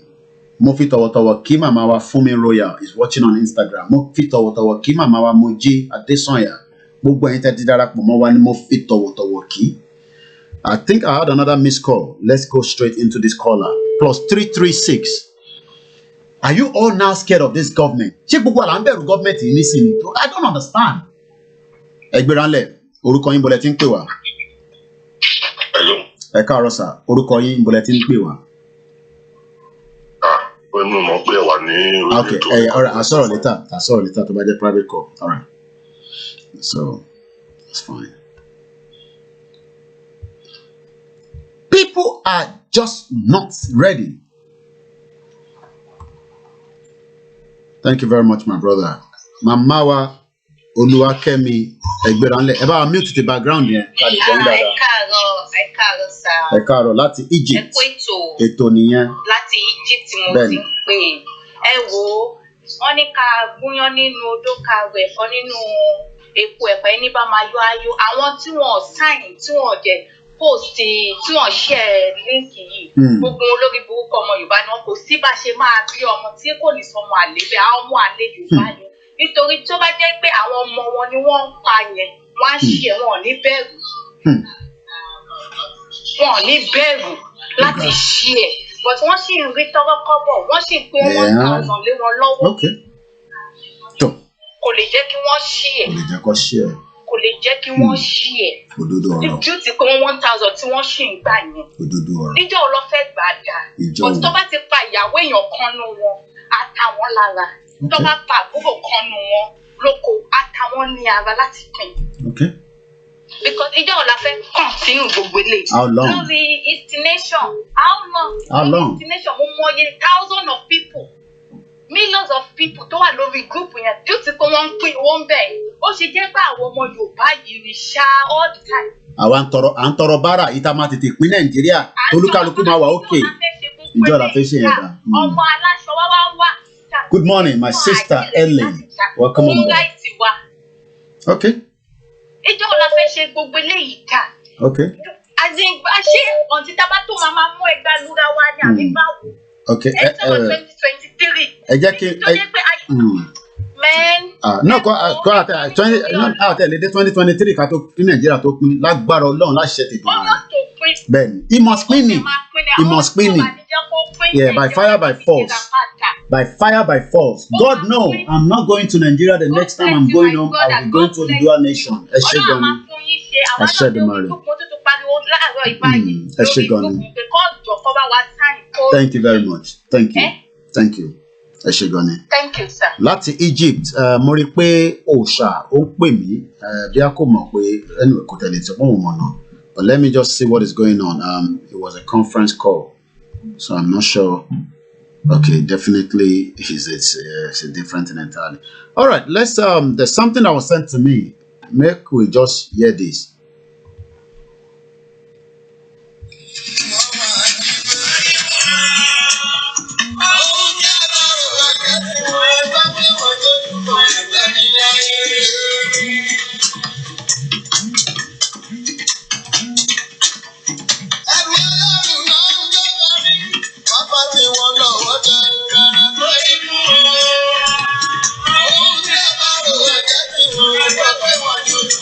Àṣẹ ló ń gbé ẹrù ẹlẹ́rù tá àgbé títí wa.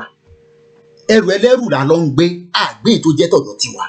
Let's go quickly and move forward, and then I can play that video, and then we open the phone line.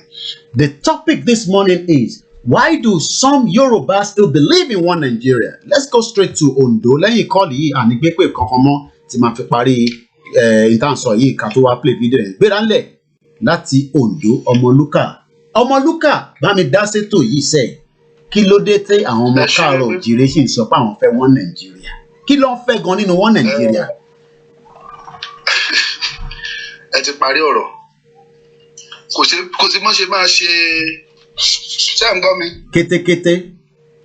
kò sí bó ṣe máa ṣe èbòlò tí ò ní rùn bẹ́ẹ̀. Mo kí màmá wa Ayọ̀ Brown, mo fi tọ̀wọ̀tọ̀wọ̀ ni mo fi dárúkọ yẹn. Gbéra ńlẹ̀ ọmọ Lúkà. Màmá rere màmá kẹ́. Àwọn màmá tó dúró, wọ́n fi gbogbo ara dúró. Mo kí yín ní France, mo kí yín ní UK, mo kí gbogbo àwọn abiyamọ, mo fi tọ̀wọ̀tọ̀wọ̀, mo dìde, mo fi kí yín ni. Àwọn màmá kan sì ń sọ pé ṣé wọ́n Nàìjíríà iṣẹ́ la máa wà nínú ẹ̀ nítorí kí ni ọmọ Lúkà bá ń dá sérò tó wà nílẹ̀ yìí. Mo dúpẹ́ lọ́wọ́ yín, ẹ kú iṣẹ́ takuntakun, a kú iṣẹ́ takuntakun. Mo ò ní fi àgọ̀kan nú àwọn ò ní fi wá ṣàwátì ìgbà tó tó ayé bá dé tòró máa dé. Àṣẹ Èdùmàrè. Tẹ́rẹ́ bẹ̀dẹ̀ mi ń bẹ àwọn èèyàn wa tó ń gbọ́ wa lọ́wọ́lọ́wọ́ báyìí ní pé gbogbo àwọn tó ń pariwo pé àwọn sì bìlíìfù ìwọ̀n Nàìjíríà ẹ fi wọ́n lẹ̀ pé wọ́n bìlíìfù lórí ẹ̀. Gbogbo àwọn táwa sì lọ bá àwọn who is who táwa sì ní opportunity àti ìdúró ọ̀dọ̀ wọn.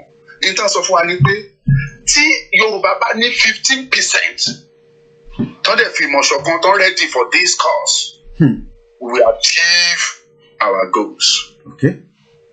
Tá a fẹ́ a máa achieve ẹ̀. Gbogbo àwọn tẹ́ ẹ rí wọ̀nyí ọ̀pọ̀lọpọ̀ wọn bí tán ti ń jẹkújẹ tó ń jẹ kò lè jẹ́ kán sòótọ́ àwọn fúnra wọn mọ̀ pé Nàìjíríà is not okay. Wọ́n mọ̀. Ṣùgbọ́n jẹkújẹ ìmúkúmu mo dẹ̀ máa ń sọ mò ń tún sọ. Ọ̀rọ̀ ǹdẹ́yìn jẹ dẹ́yìn rò pé ìjẹun yóò dàbí bàtà bá gbé omi sí táǹkì lókè. Tí ibì kan wá rọra ń kán tó kán sí omi yẹn o bọ̀ tó wá ń kán sílẹ̀ díẹ̀díẹ̀ èyí tó kán yẹn lẹ́yìn ló kán sí yín ní ẹnu tàbí lọ́wọ́ níwọ̀nba títí ní inú yín wá dùn ẹlẹ́ẹ̀jẹun ẹ mọ̀ pé ìyàtọ̀ ló jẹ yín. There is nothing in that compared to taba ní our own nation. Ẹ wo ṣe rí mo ń sọ fún àwọn èèyàn ẹ máa share gbogbo program ẹ jẹ́ kí we need to create more awareness to our people. Awareness wa ò tí ì tó. Kò tí ì rí jìnnà. A sì rí àwọn tó sọ pé àwọn ò gbọ́ sí and mo dẹ̀ ń sọ mo ń tún sọ sí iṣẹ́ tèmi ń ṣe lọ́wọ́lọ́wọ́ sí ni pé tí n bá lè ṣe I will discuss with you after this program. Tí a bá ti ṣe tán sí pẹ̀lú àwọn state by next week we will start moving from one state to another. Sáwọn èèyàn wa tó wà ní state. Mo bẹ̀ ni mo ti máa sọ fáwọn coordinators gbogbo state wọ̀nyẹn ní gúrùpù tọ́dọ̀ mi ni o. Dr. Karemi, good morning. Okay. So a bá sọ fún ẹgbẹ́ ẹ̀yìn o àti mobilize yín sí gbogbo state pàpàtà go and start organizing people for local government. Okay. A fẹ́ kí ọ̀rọ̀ yìí kó wọ gbogbo local government kó wọ gbogbo ìletò kó wọ gbogbo ìlú pátápátá. Okay. So from one local government iṣẹ́ abẹ̀rẹ̀ sí ní lọ. So kí àwọn ẹni ìyẹn kó lè fọ́dà. Mo dẹ̀ fẹ́ bẹ gbogbo ẹ̀yin tẹ́ ń gbọ́ ẹ máa ṣí ẹ anything ìjọba ti rí tó jọ mọ́tò dúdú àtànsọ nípa bá ṣe máa bọ́ ẹ má máa you don't need to be scared.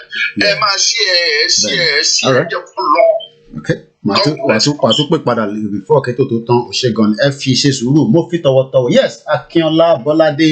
That's why we are now that I have a system where I can at least you can now see this clearly, right? Let's move quickly because I want to play that video. Sherry, in tí Irish woman yẹn sọ, wàláì tàláì ẹni tó bá gbọ́ in tí woman yẹn sọ, tí ara ò bá tẹ́ láàárọ̀ yìí lórí pé a fẹ́ gba ilẹ̀ káàárọ̀ òjìrè, then you don't know what you're talking about. Let's go straight. Okay, bàbá wa mo rò pé bá wa sọ̀rọ̀ ní but wọ́n rí pé wọ́n ti já kúrò. Ẹ jẹ́ kí n tún play 29 seconds audio tọkọ ra sense mi yìí ọ̀rọ̀ ọlọ́rọ̀ ẹgbẹ́ sílẹ̀ ṣe rí ọ̀rọ̀ afẹ́gbọ́ Oòduà ló yẹ kó máa ta wá lára ẹlòmíì gbogbo tó kàn wá nínú WhatsApp group ló ń gbé wá síbẹ̀ nítorí kí ni. I know this my big mommy that is calling and I say very good morning to her and the family in at home. Happy Sunday to you and welcome on board. God bless my dear. You're welcome. This Mr. Grace. Thank you very much. I just want you to do me a favor if you can do it. Okay. Can you put me the leaflet for to this in my bag? Okay, we have. I always like to be sharing it. Okay. I can send. We can send it to you by post. I'm gonna send the comments and then if you want the e-flyer, we send it as well and the link. Is it there so that I can write my? Yeah, please. Yeah. No, don't give it to me on air. Let's call me after the broadcast and then I'll take it from you, ma. Yeah. Thank you very much, Mommy Grace. Thank you. Mo fi tọ̀wọ̀tọ̀wọ̀ kí gbogbo àwọn bàbá tó ń bá wa lọ. Ẹ jẹ́ ká gbọ́ good morning to you, Olayomi. Those idiots that still believe why do they believe in one Nigeria? Okay, ẹ jẹ́ à lọ sí Dublin. Lẹ́yìn tí mọ́mí Dublin bá sọ̀rọ̀ tó máa lọ gbá fídíò yẹn wọlé kódà kó lè rhyme pẹ̀lú ẹ̀. torí Dublin làwọn náà wà. Ẹni tó bá mi sọ̀rọ̀ lánàá òyìnbó ni, ará Dublin lòun náà, àbí Irish dẹ̀ la máa pè. Ẹ gbéra ńlẹ̀ mọ́mì wa, ẹ káàbọ̀ sórí ètò. Hello. À ń gbọ́ yín kétékété, ẹ káàbọ̀ sórí ètò mọ́. Ok. Ẹ káàárọ̀ gbogbo ilé. Ẹ káàbọ̀. Òṣìṣẹ́ Yorùbá. Yes ma. Àbọ̀ Ọlọ́run tó máa dájú lórí ẹ̀ lágbára tó ṣe. Àmín Jésù. Ẹ̀mí ṣubẹ́ mi ẹ̀mí ṣubẹ́ rẹ̀. Àmín.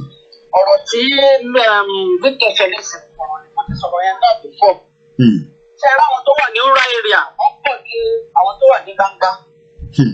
Àwọn tí wọ́n rí iná, tí wọ́n rí internet, tí wọ́n rí anything. Ẹ jẹ́ kí each state wọ́n bá lè ní delegate ní mẹ́wàá. Tó bá jẹ́ pé a máa tún máa sponsor wọn náà láti béèrè láti máa fún wọn nílé tí wọ́n tó máa fi máa rìnrìn àjò yẹn. Ẹ jẹ́ ká ṣe. Ẹ jẹ́ ká ṣe. Ṣé ẹ rí kí ó máa yẹ gbogbo orí oko yẹn? Àwọn orí oko yẹn pọ̀ àwọn tó jẹ ìdíná. Ọdún mẹ́wàá síbi táyì wọn jẹ ìrí iná. Bẹ́ẹ̀ni. Sáwọn ẹ̀rọ tó rí nǹkan tó ń tà ariwo tá à ń pa lórí íńtánẹ́ẹ̀tì. Bẹ́ẹ̀ni. Bẹ́ẹ̀ kí ọmọ ó bá ká lò nílò pé báwọn kan bá fẹ́ ṣe ẹlẹ́ṣọ̀. Gbogbo àwọn tó ń gba ìbò lọ́wọ́ wọn nígbà tó bá gbà tán lọ́ọ́ pé wọ́n ní padà débẹ̀ mọ́. Wọ́n bá fẹ́ dìbò, wọ́n máa rí wọn máa débẹ̀ àárẹ̀ náà. Ìbò yẹn tán tó gba nǹkan tó fẹ́ gbà lọ, wọn rí wọn mọ́ tó ti tọ́jú àkọ́dá fọ́ yẹ. Ẹ jẹ́ káwọn táwọn rìn bọ́ ṣe rìn, ọ̀gá ká rìn, gbogbo àwọn bàbá yẹn. Ní àwọn bàbá yẹn gangan, àwọn gan ni bàbá yẹn, àwọn gan ni máa rí lò. Ó wà ní Èkó ń bẹ̀ tí wọ́n gbọ́ kankan fún wọn. Bàbá sọ pé ọba ni kí ló ń jẹ́ bẹ́ẹ̀. Eléyìí tó bá tẹ̀ ní pẹ́ láyé bàbá olùláyé, àwọn olówó tó bá ti wà láyé, á máa mọ̀ pé àgbọ̀kọ́ wà fún ẹ̀rù wà. Bẹ́ẹ̀ àwọn ọmọ wọn tó bí tán ti rí fún ọ̀rọ̀ ayé gbé. Lọ́tù jẹ ayé táwọn olówó àwọn bàbá wa, àwọn tó ń jẹ àwọn tó ń rù wọn láti jẹ ayé wọn wáyé. So ẹgbẹ́ káàmì wípé ní village to village, wọ́n tẹ ìrìn àjò yẹn ní village by village. Àwọn kìíní tíìmù ẹ̀kọ́fẹ́ sáìn àti petition yẹn ní píìkì ní pépà wọ́n sáìn yẹn. Àbí kí àwọn ìgbó àwọn tó rí ìmọ̀lẹ̀ kankan ó pò jà àwọn tó wà ní ìtànà. So ẹ jẹ́ ká gbé níbẹ̀ yẹn, ká má gbé bẹ̀ yẹn. Ó fún ẹ ní ẹ̀mọ́ọ̀tì nǹkan tá à ń fẹ́. Kò lè tó ẹ̀mọ́ọ̀tì àwọn àbíkẹ́tì because gbogbo stéètì yẹn lọ́ba gbà yẹn sí. Wọ́n á dẹ̀ ṣe kó jẹ́ ọ̀sẹ̀ kan lọ́bẹ̀ fi yé. Wọ́n á ṣe adẹ̀fún adẹ̀fún tọ́jú. Èmi rò pé that is it because nǹkan tá à ń sọ̀rọ̀ lé lórí láàárọ̀ yìí. Call and petition and the Yeah. Tí ẹ bá ti dán ilé tó kù eré ọmọdé. Okay. Thank you very much. Yeah, God bless you. All right. Let's hold the call. It's now 10:30 a.m., the 30th of August 2020. My name is Olayomi Koike. My media is to continue to talk about the disintegration of Nigeria peacefully. But let us believe at the back of our mind that the word peacefully means when everybody plays their role. The organization that is leading us is not one organization. There are thousands of different organizations working around the clock. Don't be deceived that it's one person. Don't be deceived. There are so many media working extremely hard, including every one of us. We won't take calls for the next few minutes because I need to roll that video from that interview I did yesterday. Let's go into it again. This particular person, I did not show her face, but I want us to listen to every word that is coming out from her mouth. It is very powerful. Let us enjoy it. Peace, there's no justice. I'm live on Facebook. Just for you to know that I'm live, but I'm not showing you. It's the same criminality that is taking place in Nigeria. 1,202 Christians have been killed this year. Genocide. 11,000 since 2015. And the world is keeping quiet. You don't even know about it. You don't know about it. You don't even know about it. Because BBC doesn't talk about it. Sky News doesn't talk about it. Every day, Christians are being killed daily. 2 days ago, right? 79 elderly people were killed. One person got killed in America. Look at what has happened around the world. I am telling you, 2 days ago, 79 people got killed in Nigeria. And everybody keeps quiet. I know. The injustice, the inequality. I I mean, George Floyd, thank God that one name did get publicity, and hopefully through George, we can raise it for everybody. Every day, I've been doing a live broadcast about a country called Nigeria that is not working. It was amalgamated by the colonial master, which is the British. They've joined three. And I'm Irish, so I know. I know. So we have suffered too. So I solidarity. And we are now saying enough is enough. We want to break out of Nigeria. We want to stand as Yoruba. We are 60 million. We should be able to stand on our own. What is the population of Nigeria? 205 and 102 million is in extreme abject poverty. The capital poverty of the world. The sixth largest crude oil producer in the world. And your economy is, of course, for the 1%. For the 1%. So we are now saying we've had enough of this amalgamation. This amalgamation came together in 1914 by the colonial master, the British. We are now saying it has expired in 2014 after 100 years. It's time now to split this country before it goes in flames. So every day, and yet we get accused, we get taken, because you live in UK, that's why you're talking like that. I am now showing them, even those in UK protest. And when I was going to the store, when I saw this, because I'm a journalist as well, so I get a little bit, engaged when I see things like this.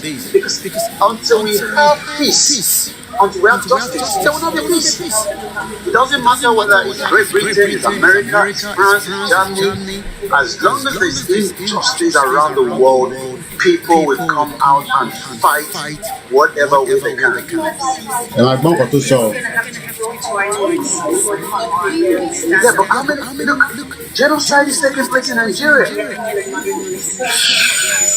Well, look at all around the world. You can name so many countries, and I didn't even know that Nigeria. I said people think because I'm the one man and other media talking about it here in UK. How can you kill 1,200 Christians and the ones keeping quiet? Imagine 1,200 Christians killed in London. You saw on 7/7, I mean, with the bomb blast, and I was involved in that. 50 people died, which is very upsetting, terrible, and the whole world is listening. Yeah. And then 1,200 people have died, and they've kept quiet. And nobody cares. You know what they're waiting for? They're waiting for the war to take place, and then they're going to make money again. Oh, absolutely. War is money. Look at Trump trying to incite racial violence in America for his election. Yeah. Oh, war is money. War is power. And I am telling my people, they can hear you, advise them, based on your background as an Irish, what freedom means. Explain to people, they can hear your voice. What does freedom means?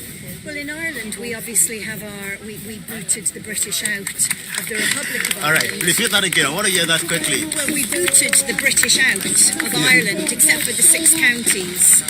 And now we are a republic and we have freedom. Why did you put them out? We booted them out because they invaded our country and took our land and killed our people and starved us. And we booted them out. And you're happy for that? We are proud. Not just happy, you're proud. We are proud, but we have more to do. They're still in the 6 counties. So what I'm doing right now, as a Yoruba man, trying to kick them out as well. You keep fighting and you never give in. The phrase "ne passaran," you never give way, never ever, and never underestimate your power as one person. All right.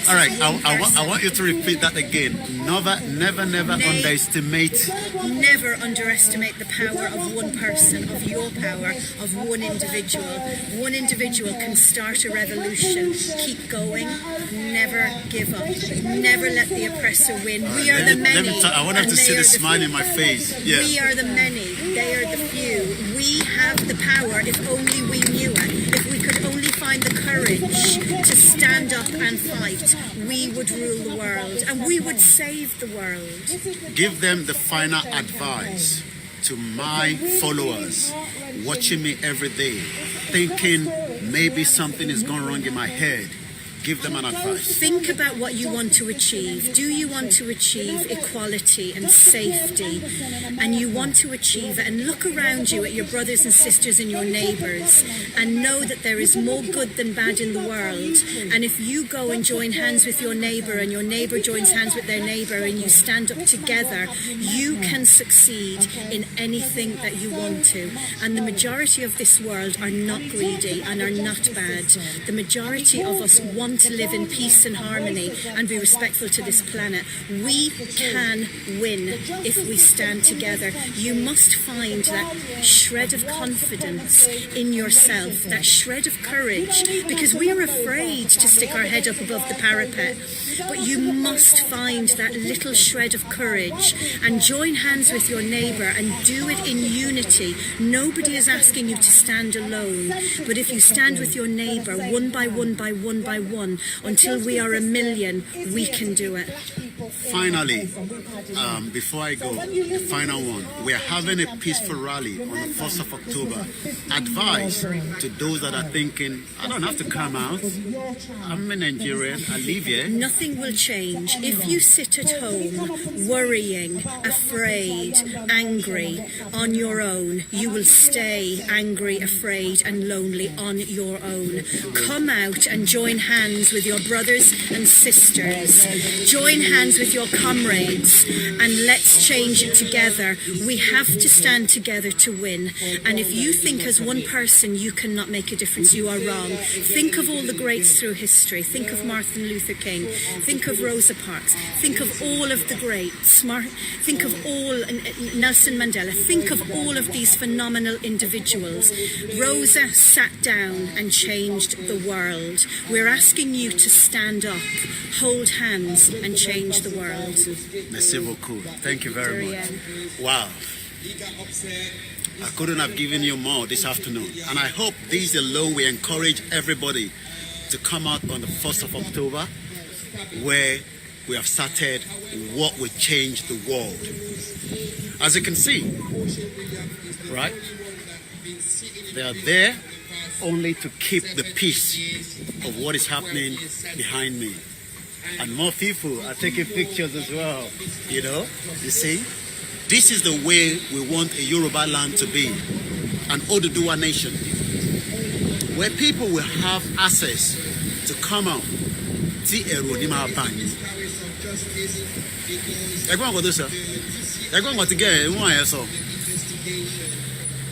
I am telling you, the only way to shut down Nigeria will start on the 1st of October. 1st of October, we will start something that the world will never know what is coming. One mama try láti sọ pé ṣé ó máa bọ́ sí kò ní bọ́ sí. Ṣé gbọ́ nǹkan tó sọ? I told you, ẹ tí mọ ẹ̀ńtẹ́ ń bá fa wàhálà, ẹ tí mọ kankan. Ṣé rí wọn lẹ́yìn? Wọ́n máa ń béèrè fún ẹ̀tọ́ ni. Ìlú tó ní gbogbo ẹ̀ lélẹ̀, wọ́n sì ń béèrè pé kò tí ì tó. The injustice pé ó sì pọ̀. Ìtorí ìwọ ní British passport, ìwọ foreigner tí wọ́n bí síbí, tí wọ́n wà níbí bá ní British passport, ó ti gbàgbé pé àwọn kan wà tí à ń jẹ tá à ń torí wọn ṣe wàhálà ẹ̀. Oníkòkùn ẹ̀ oníṣẹ́bí wọn ń gbé níbí báyìí, kí ni káwọn lè wá ṣe? Pẹ̀lú wọn kéékèèké ló wà níbí báyìí. Òjò ń fún báyìí, òjò ó ń fún, inú òjò ó ń fún díẹ̀díẹ̀. Òtútù yẹn mú torí pé mo dé fìlà. Inú òtútù ló máa jáde. Give excuse tó bá dé October 1st. Iṣẹ́ ni mo máa ń ṣe, mo ń ṣiṣẹ́ mà ní, ìyẹn ni kò jẹ́ kí n ráyè. Ò ń tan rẹ̀. Ò ń ṣe kí ni? Ò ń tan rẹ̀, ò tàn mí. Sori, council ló ń lọ ẹ nísìn. Kò ṣe pé kò ṣiṣẹ́, but the injustice òun ni wọ́n ṣe nígbà. Gentle camera. So, this is why I am saying to everybody today, before I go, because I'm not going to be here all day, I just want you to remember, right? Let me show you. When they say Black Lives Matter, 1,202 Christians killed in Nigeria, and nobody's talking about it. 1,202 Christians. Yeah. And okay, thank you very much for saying that. Thank you for reminding me, sister. So, as you can see there, change, stop and search, mental well-being of the black community, widen the scope of the school curriculum to include the black history. When you don't know your history, you cannot talk about anything. The Yoruba history have been removed from the curriculum inside location 419 that you call Nigeria. And it is time we tell them that we are coming. We will shut down that country, whether they like it or not. Greater training and job opportunity in the black community. Àwọn tó ń gbé ní UK lélẹ́yò, ìwọ tó ń sọ pé ẹ ṣèbó ti ní British passport. Oh, mọ tó ń sọ ni. Building a black economy, supporting our black elders, end to disappropriate school exclusion, community engagement and cohesion, campaign for a black and African Caribbean center. When we talk about all these, let me leave my details.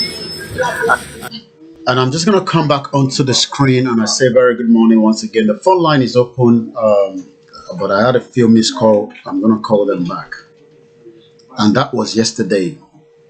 So when people say, why are we wasting our time? Just tell them the freedom that we want for the people, only few of us will fight it to the end. So if you think that we will stop, stop. Good morning, Michael at day 2018 on Instagram. I'm just returning a few calls that came through. Nigeria, one of the most fraudulent country that you can think of. Let's go to Luxembourg, where we have another missed call. Once again, I'd like to say a very good morning, good afternoon, depending on what part of the world you're watching from. I go back to this scene where we go back into the conversation. So let's quickly push it up a little bit further.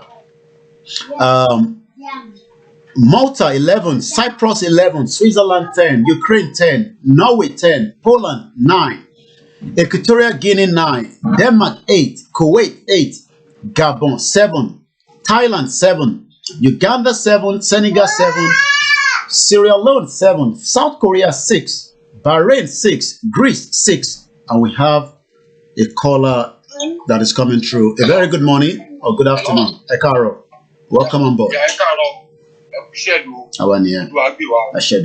just want to make my brief contribution. Go ahead. Let our people know ISIS, they are now, that ISIS West African fighters are now in Yoruba land, especially in Ogun State. They were there now. So, Omaro Ipe, àwọn Fúlàní ti kọlà ń bá fà o. ISIS ti wà pẹ̀lú wọn sí, wọ́n ti wà ní area kan pè ní Lusada ní Ogun State. Lusada? Listen, from Ogun State, Lusada, Ogun State. From there, it's about 3 hours drive. See, Sokoto, very, wọ́n ṣe ọ̀nà yẹn about 5 or 10 years ago. Wọ́n ṣe ọ̀nà yẹn. ISIS ti wà ń bẹ̀ sí. That is West African version of ISIS. Wọ́n ti wà ń bẹ̀, wọ́n ti occupy ibẹ̀ sí. So, bàbá rò pé Fúlàní nìkan là ń bá fà á. Kìnìkan máa sọ wọ́n tọ́ra wọn ni o. Wọ́n wo nǹkan tó ń ṣẹlẹ̀ ní Syria. Wọ́n wo nǹkan tó ń ṣẹlẹ̀ ní Afghanistan. Wọ́n wo nǹkan tó ń ṣẹlẹ̀ ní Iraq. What video are you talking about, Ariel? So the best to be done, let everybody come out, we demonstrate. We don't want to stay in location nonsense anymore. Okay. We want to go peacefully. Okay. We should do everything within our means. Black people will get out of it. Because now ISIS, the automatic operate, because no life is safe. And when we're in Western world, we are safe. Yeah. One of our extended families, one of our relatives, one of our properties, they are not safe. So the best to be done now, action must be taken. Let everybody come out on October 4th and demonstrate. We demand peacefully for our exclusion from this location nonsense. Okay. So that's it. All right. Thank you very much. We have another caller. Let's go back into the poll a little bit further. We had another caller that called earlier. Let's see if we can get the caller back. Mo fi tọ̀wọ̀tọ̀wọ̀ kí gbogbo àwọn tí wọ́n darapọ̀ mọ́ wa lẹ́ẹ̀kan sí. Welcome on board. Ẹ káàárọ̀. Ẹ káàbọ̀ sórí ètò. Wo lè ń gbọ́ yín? Moment tó ń pè fáǹfààní àwọn tó ń gbọ́ wa orúkọ ẹni tó ń pè kẹ̀dẹ̀ bá wa dá sí in tó wà nílẹ̀ yìí náà. Ẹ bá wa ṣí wò. Ẹni tó ń pè ní Mr. Bakai Mustapha Otunji láti France. Ẹ ṣé gan ni. Gẹ́gẹ́ bí ètò tí ẹ gbé kalẹ̀ ní àárọ̀ yìí tí àwọn ènìyàn ń dá sí ní ọlọ́kan ọ̀jọ̀kan nípa wípé awareness yẹn kò tí ì tó is true. Because mo bí ó fẹ́ tó bí 3 weeks ago prógámù kan tí mo ṣe lẹ́nìkan pè láti ìlú Ọ̀ṣun. Ó ní pé àwọn ṣẹ̀ṣẹ̀ ń gbọ́ prógámù yẹn ni. Mo á ní pé bàtà náà ti gbọ́ yẹn náà nísìnyí. Ẹ máa bá wa disseminate information yẹn. Ká ní pé ibi tí àwọn aṣíwájú wa ká ní pé ibi tí wọ́n bá wa tẹ́wọ́ gba ètò yìí ni. Yóò ti pé wáyà àwùjọ bẹ́ẹ̀ níbi tá a lè gé ní proper awareness. Òun náà ni each town hall nílùú kọ̀ọ̀kan. Ṣé mọ̀ pé láìsí pé bóyá àwọn ọba aláyé tàbí àwọn local government chairman wọ́n fọwọ́ sí wọn ò lè lọ sí town hall. Àmọ́ àwọn tó sí town hall yìí gan àwọn gan náà wà lábẹ́ òfin. You are paying them salary. Wọ́n dẹ̀ nílé ká ní pé. Ìbéèrè táwọn èèyàn bá ń sọ pé wọ́n ń sanwó fún àwọn ọba wa. Àwọn ọba aláyé ṣe nǹkan gba sálárì. Bọ̀ ṣé wọ́n lè fi sálárì yẹn sílẹ̀ pé ká fi gbòmìnira ni. Èmi náà ti sọ fún wọn nínú fúlàní wa pé before you become a king ẹ ti níbì kan tẹ̀ ń jẹ tẹ̀ ń ti mu náà. Bẹ́ẹ̀ni. Ìyá ìbáǹkì ẹ̀yà whatsoever. That salary still continue. Why tó wá jẹ́ wípé the little one giving you ló wá jẹ́ priority. Ká ní pé ibi tí àwọn aṣíwájú wa yẹn wọ́n tẹ́wọ́ gba ètò yìí ni town hall ńlá bá ti gain awareness ju any other means lọ. Tó pé ní town hall gbogbo àdúgbò kọ̀ọ̀kan ló ní representative gbogbo àwọn ilẹ̀kẹ̀ ọrùn gbogbo wọn ni wọ́n wà lórí ìkàlẹ̀. Àwọn náà lè disseminate yẹn láti bẹ̀ gbogbo àwọn tí wọ́n wà ní ìgbèríko wọ́n lè gbètò ẹ̀yin baálẹ̀ o báyìí ní nǹkan tí ń ṣẹlẹ̀. Wọ́n tó ní pé wọ́n bá fẹ́ ṣe election wọ́n máa ń lo town hall tàbí wọ́n bá fẹ́ ṣe meeting ìlú tó máa ń lo town hall. Wọ́n tó wá jẹ́ pé gbàtà aláwọ̀ fẹ́ gba òmìnira town hall wá di ilẹ̀kùn títì ní títì pa. Ìyẹn lágbára díẹ̀. Tó bá ní kó wọ́n fẹ́ gbọ́ abẹ́rẹ́ vaccination kan town hall ló wá disseminate information yẹn. Èyí tó wá jẹ́ priority yìí pé ká kúrò ní oko abẹ́ ẹrú. Why tó wá jẹ́ pé town hall náà wá rí lò yìí? It's a big question to every one of us. Big question.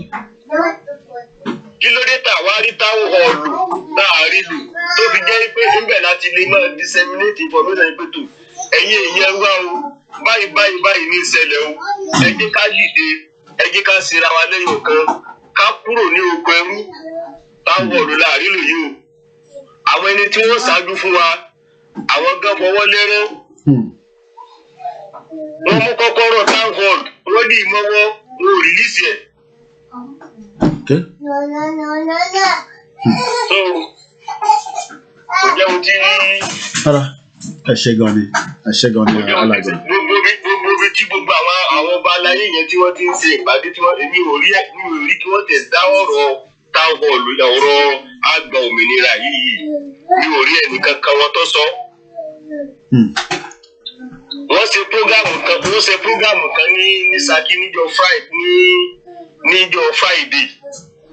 Ó yẹ kí àwọn ọba aláyé yẹn ó yẹ kí wọ́n lè hà lóṣù lókítò gbogbo ẹ̀yin wá o ètò bá ti ṣe gba òmìnira yìí o ẹ jẹ́ ká gbárùkù. An attack by jihadists linked to the Islamic State group on a village in northeast Nigeria dozens security sources and residents said.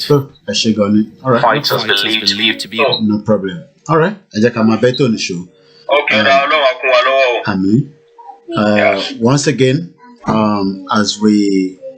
there's a lot to show There's a lot to talk about, but I want us to just focus back again on our conversation. And I'm going to come back onto the main screen, and then let me change the scene and bring it back here. Oh, we lost the Instagram, so let's start it back again. Once again, mo fi tọ̀wọ̀tọ̀wọ̀ kí gbogbo ẹ̀yin tí ẹ ṣe ń darapọ̀ mọ́ wa láàárọ̀ yìí, and thank you for joining us on the broadcast. The number is +4475 94050 Quite a few things took place in Ibadan yesterday. We're gonna see if we can bring you some of those videos. So I'm just pulling that up in a minute. Few things that took place with the Agbecoya. Ẹ jẹ́ ká gbọ́ díẹ̀ nínú àwọn tí wọ́n bá ṣe interview ní ọ̀dọ̀ àwọn Agbecoya.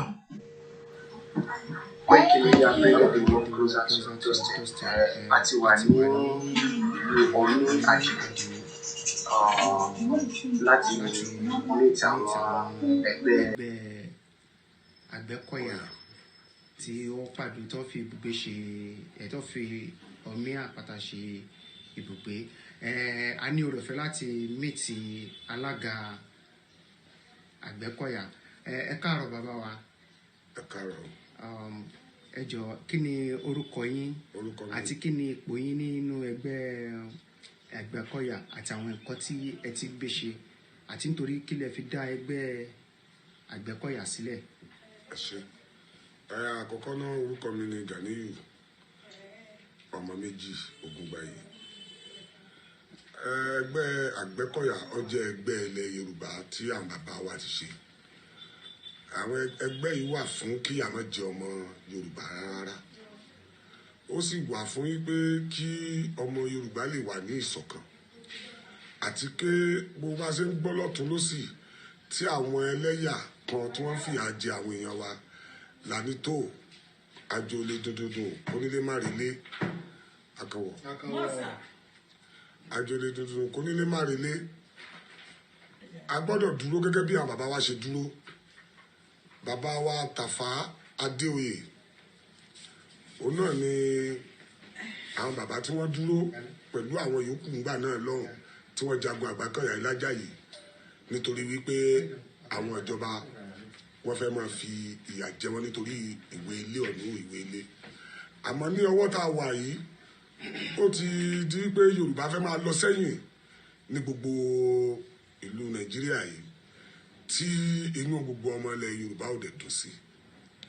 Àti wá dúró báyìí wípé Yorùbá àti ronú wa wò a dẹ̀ ṣetán láti pé kí àmọ́ jẹ ọmọ Yorùbá kankan.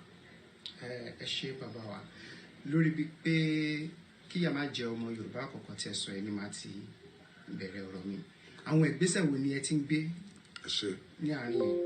Àwọn ìgbésẹ̀ tí a ti gbé òun náà ni wípé a ti jẹ́ kí gbogbo ilẹ̀ Yorùbá mọ̀ wípé ẹgbẹ́ Agbecoya kí gbogbo oníkálukú àti ilé àti oko kí oníkálukú dúró gírígírí kí oníkálukú sì má sùn àsùngbàgbé nítorí pé orí ò ti mọ ibi tí ẹsẹ̀ ń rè.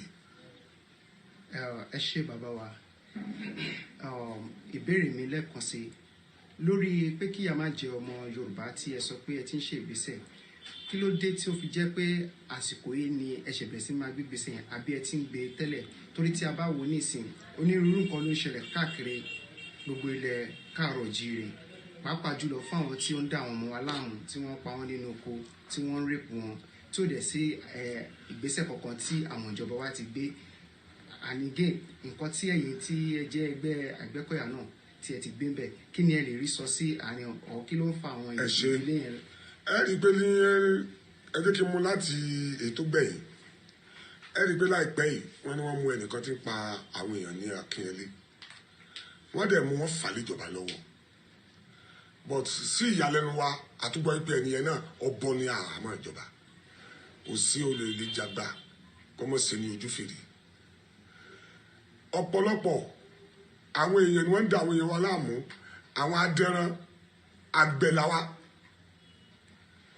Àgbẹ̀ tí ó bá sì ń ṣe àgbẹ̀ ẹranko wà ó ní láti ní ọgbà fún ẹran ẹ̀ ni kì í ṣe pé wọ́n máa fi ẹran wọn wọ́n máa fi jẹ oko tí àwọn èèyàn wá ṣe kíni tí wọ́n dá tí wọ́n jìyà dá iṣẹ́ oko ọ̀rọ̀rùn láti dá bẹ́ẹ̀ mú wọn náà bẹ́ẹ̀ mú wọn débẹ̀ wọ́n fún wọn lẹ̀ nítorí pé àwọn ni wọ́n wà ìjọba ọ̀pọ̀lọpọ̀ oríṣiríṣi nǹkan ló ṣẹlẹ̀ àwọn ọmọ wa tí ń bẹ lékè ọ̀yà ìmí wọn á ṣe bó ti wù wọn á pa wọn láì bìkítà Yorùbá kì í sì tètè jà Yorùbá yìí tètè bínú torí a máa ń ro wípé nbo ni ó ti bẹ̀rẹ̀ nbo ni ó parí sí àmọ́ bí tá a bá dé yìí tó àti dúró àfikún ṣe àtúnṣe tí wọn bá ti fẹ́ wàhálà.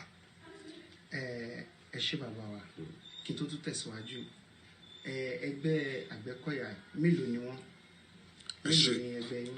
a ní ẹgbẹ́ Àgbẹ̀kọ̀yà ṣé branch tó pín sí lẹ́ńbẹ̀rẹ̀. for example sin bí ẹgbẹ́ kan máa wà tó máa sọ pé àwọn kan ti yapa kúrò nínú ara wọn ṣé ọ̀kan ni ni àbí ẹ̀yin náà tún. ẹ máa gbọ́ ẹgbẹ́ Àgbẹ̀kọ̀yà pé méjì ẹyọ kan ní Àgbẹ̀kọ̀yà a ní Àgbẹ̀kọ̀yà farmer Àgbẹ̀kọ̀yà náà ni a dẹ̀ ní Àgbẹ̀kọ̀yà militant Àgbẹ̀kọ̀yà náà ni ẹgbẹ́ Àgbẹ̀kọ̀yà ti wà nìyẹn. gbogbo àwọn ẹgbẹ́ tí ẹ kà sílẹ̀ tó jẹ́ ẹgbẹ́ Àgbẹ̀kọ̀yà kí ni ìfọwọ́sowọ́pọ̀ gbogbo yín àti pàápàá jùlọ ṣé omi ni olórí gbogbo àwọn Àgbẹ̀kọ̀yà ni àbí ẹ jẹ́ ẹ láyé wa. ẹ ṣe a ní àwọn báwa gan ṣe jókòó a ní àwọn ọ̀gá màá bẹ̀rẹ̀ látòrí àkọ́kọ́ náà defence minister wa ní national ọlọ́mọ wẹ́wẹ́ ọ̀gá wa ni ní state ya ní governor comrade Agbon òní governor wa then ní national level wa ní national coordinator tí ó jẹ́ bàbá wa ní Alhaji Ahmed àwọn ni national coordinator wa tí wọ́n sì ń tọ́ wa sọ́nà tí wọ́n jẹ́ ká mọ̀ yìí pé bí àsìkò bá ti tó ó ti tó náà nìyẹn wọ́n sì ká mọ̀ pé kò sí. ok tí bá máa get nǹkan tí ẹ sọ right branch ni ẹ̀yin jẹ́ olórí fún ní ibi báyìí. local government by local government ni. ni wọ́n fi ṣe. bẹ́ẹ̀ ni this táwa wà ń sìn òun là ń pè ní Ọmí Àpàtà a ní Ìdó a ní Èrúwà méjì Ìbàràpá méjèèjì a ní south west Akínyẹlé Lágelú in short gbogbo local government ń bẹ́ẹ̀ Yorùbá torí pé nítorí ká ṣe bẹ́ẹ̀ ó ní wípé ojú ò lè tó lé kótókó àfi kí gbogbo wa ó parapọ̀ àwọn tó wà ní ìlà wa a máa communicate a máa mọ ìṣòro tó bá wà ńbẹ̀ àwọn tó wà ní Ifẹ̀ a máa mọ ìṣòro tó wà ńbẹ̀ àwọn tó wà lọ́yọ̀ọ́ a máa mọ ìṣòro tó wà ńbẹ̀ àwọn tó wà lóńdó tó wà lẹ́kìtì ìṣọ́ ní gbogbo lẹ káàárọ̀ òjíire pátápátá lẹ́gbẹ́ Àgbẹ̀kọ̀yà wa. tí ẹ̀dẹ̀ tí ń ṣe àwọn ìgbésẹ̀ yẹn ní kọ́mọ́kọ́mọ́. lágbára Ọlọ́run.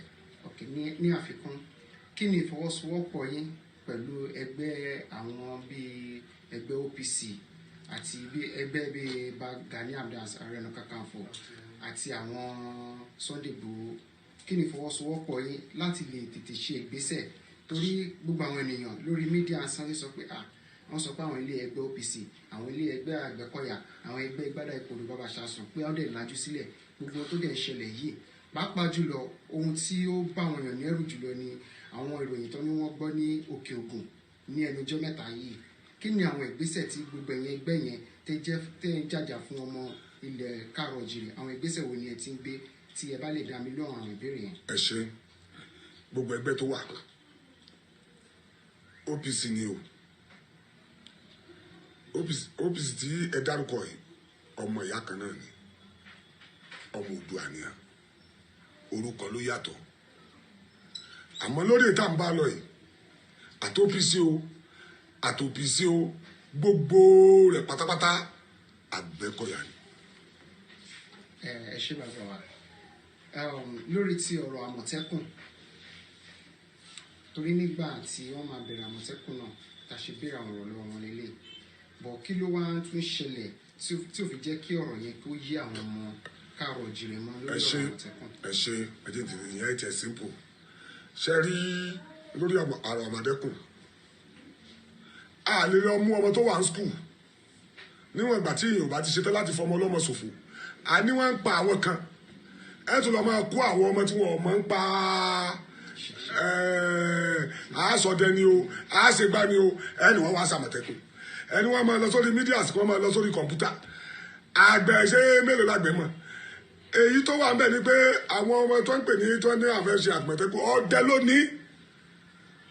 ló lè jà torí gbogbo nǹkan lọ́dẹ fi jà ẹ̀gbọ́n táwọn bàbá wa máa wí ni àwọn bàbá wa máa sọ̀rọ̀ débi kan tó bá dàrin wọn ní ọdẹ tí ò ní oògùn ká tó bá kú re kò ní sùn re níbi tá a bá dé ọdẹ lónìí kò sí gbogbo nǹkan mi ni wọ́n ń fọ̀làjú ṣe a máa ní lajú wálẹ̀ kí àwọn èèyàn kankan dé kọ́ ṣe tán láti fà àwọn ọmọ wa ṣòfò torí pé igbó atú ni wọ́n kó wa lọ àwọn tán lè ṣiṣẹ́ wà nílẹ̀ it's not kò education téèyàn ní ò matter education background téèyàn ní kò matter what we need is result báyẹn sọ pé kíni tí wọ́n bá gbéṣẹ́ yẹn fún àwọn tó yẹ kí wọ́n ṣe they will do it and deliver kì í ṣe pé wáyà by criminal or something like that wọ́n á mú wọn wọ́n á fà wọ́n jáde torí ìjọba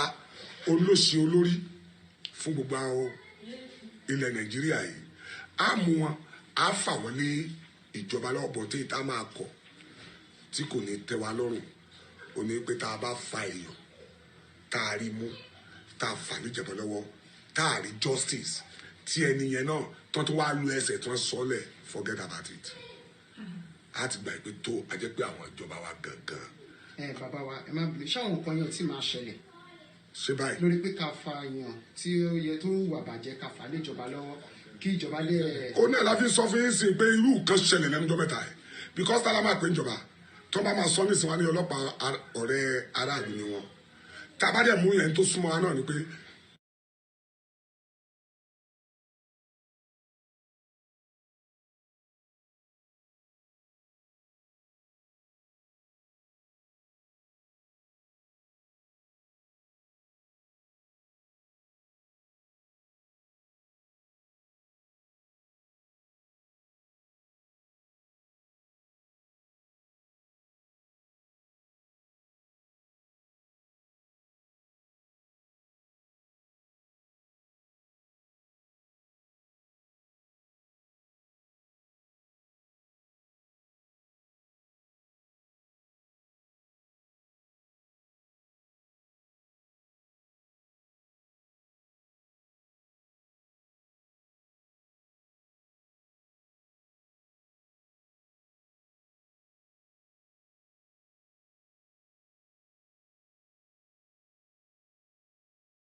about that. My mic was off. Sorry, I just realized that the mic is off. It's on back again. Emabino. Yeah, the mic is back on. Yeah. I had to mute the mic during the conversation. That's fine. Yeah, I'm aware of that now. Yeah, I've unmuted. Thank you very much. I didn't realize that I didn't unmute the mic, but we're back on now anyway. So that was the interview that we granted the Agbecoya. Because a lot of you do not know that there are so many people doing different things at any point of time. But what the media does is we go around, especially towards this Odudua, to find who is who and then marriage them together. Ẹ rí pé ìbéèrè yẹn tí reporter wa tó ń béèrè lọ́tún lósì ó ń bi pé ǹjẹ́ wọ́n ní àṣepapọ̀ pẹ̀lú àwọn OPC ìdáhùn náà ti pín. These are things that the Yoruba needs to know. Tẹ́lẹ̀ la máa sọ pé àfẹ́mọ́ gbogbo ẹ̀ nísìn. Àfẹ́mọ́ gbogbo ẹ̀ gbogbo tó bá ń ṣe la fẹ́ mọ̀ àfẹ́ máa gbọ́ ọ̀rọ̀ ti tẹ́lẹ̀ kan ní nísìn. Ẹ má bínú, the sound is back. Ẹ ṣe sùúrù pẹ̀lú wa. Mo mute mic yẹn ni so that by the time play video yẹn so that the background noise as well. Ẹ rántí pé we are operating from the house, but at the moment the message is being delivered. But we cannot deliver all this job. The mic was mute. We still need support from the media side and not just myself. A lot of people will say, "Hey, ṣé kí go máa dáwọ́ sójú kan kí gbogbo ẹ̀ wà lójú kan?" Yes, that's when we have all the organization talking to each other and coming together. There's still a lot of fraction, but that is not something I want to go into. The different fractions, but our concern as Omo Dudua is to make sure that they come together, work together. Not just myself. Sorry, let me mute it. They must all work together, regardless of where their position stands. Regardless of their position, they must leave their ego, and every organization must come together and lead us how we will come out of this contraction called Nigeria. It is not working, and it's not going to work tomorrow. It's not going to work next year. So we should not deceive ourselves. But in Nigeria, no, it's not going to work. So, but I wanted to talk about the Agbecoya are the real group. They have been long. Yeah, that's what I was told. What's up? What ti pẹ́ àwọn Agbecoya yẹn.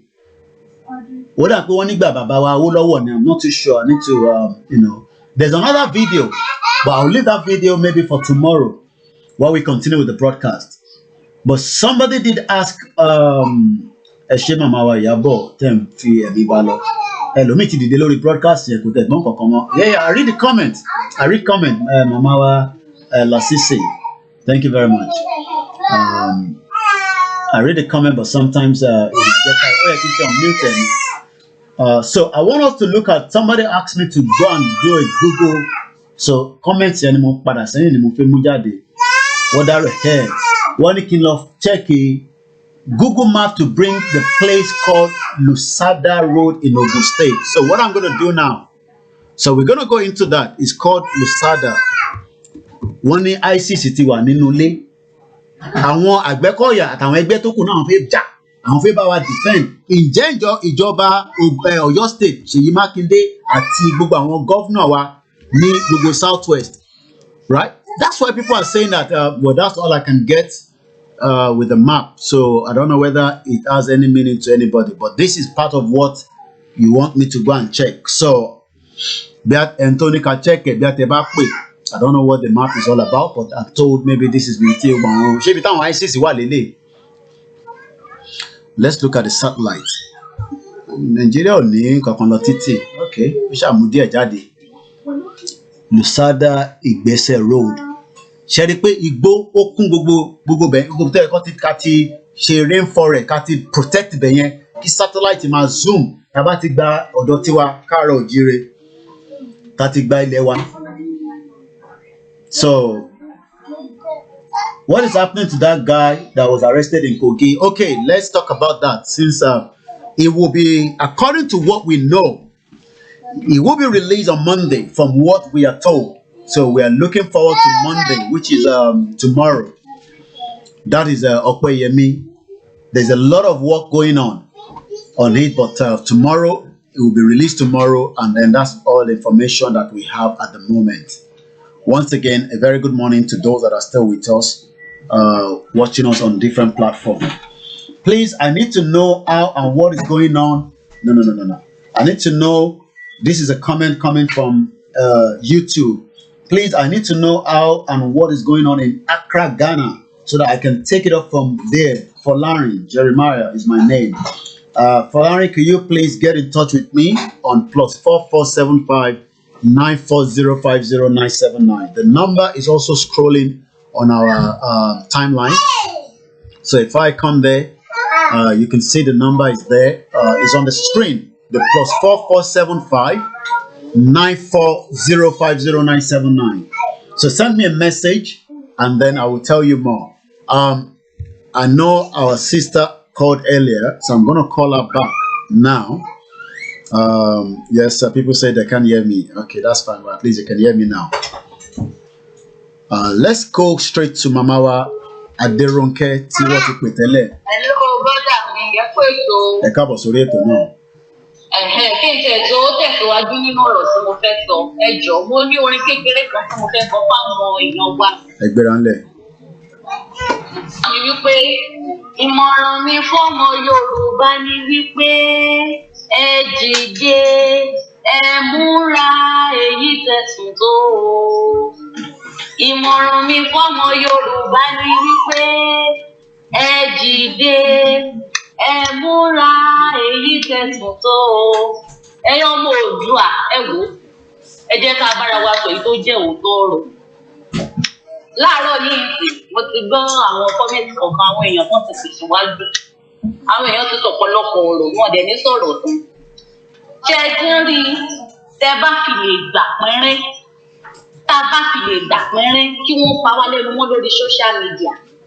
Tá a bá gbà pẹ́rẹ́, oko ẹrú ọjọ́ gbọ́rọ́gbọ́ everlasting slavery nìyẹn o. Gbogbo ọ̀nà ni wọ́n ti gbà láti enslave wa. Torí mo gbọ́ téèyàn kan sọ wípé ẹ̀rù ń ba àwọn èèyàn wípé wọ́n fẹ́ máa pọ́ọ̀sì nǹkan tó jẹ́ wọ́n ti Odùduwà àti ti Yorùbá. Ẹ jọ̀ọ́, ṣọmọ Gàmbàrí ni wá ní àbọ̀mọ Árábù? Ṣé Ìgbò ni wá ní àbí fífín tàbí nísọ̀rọ̀ ilẹ̀ wa tó jẹ́ ti Odùduwà?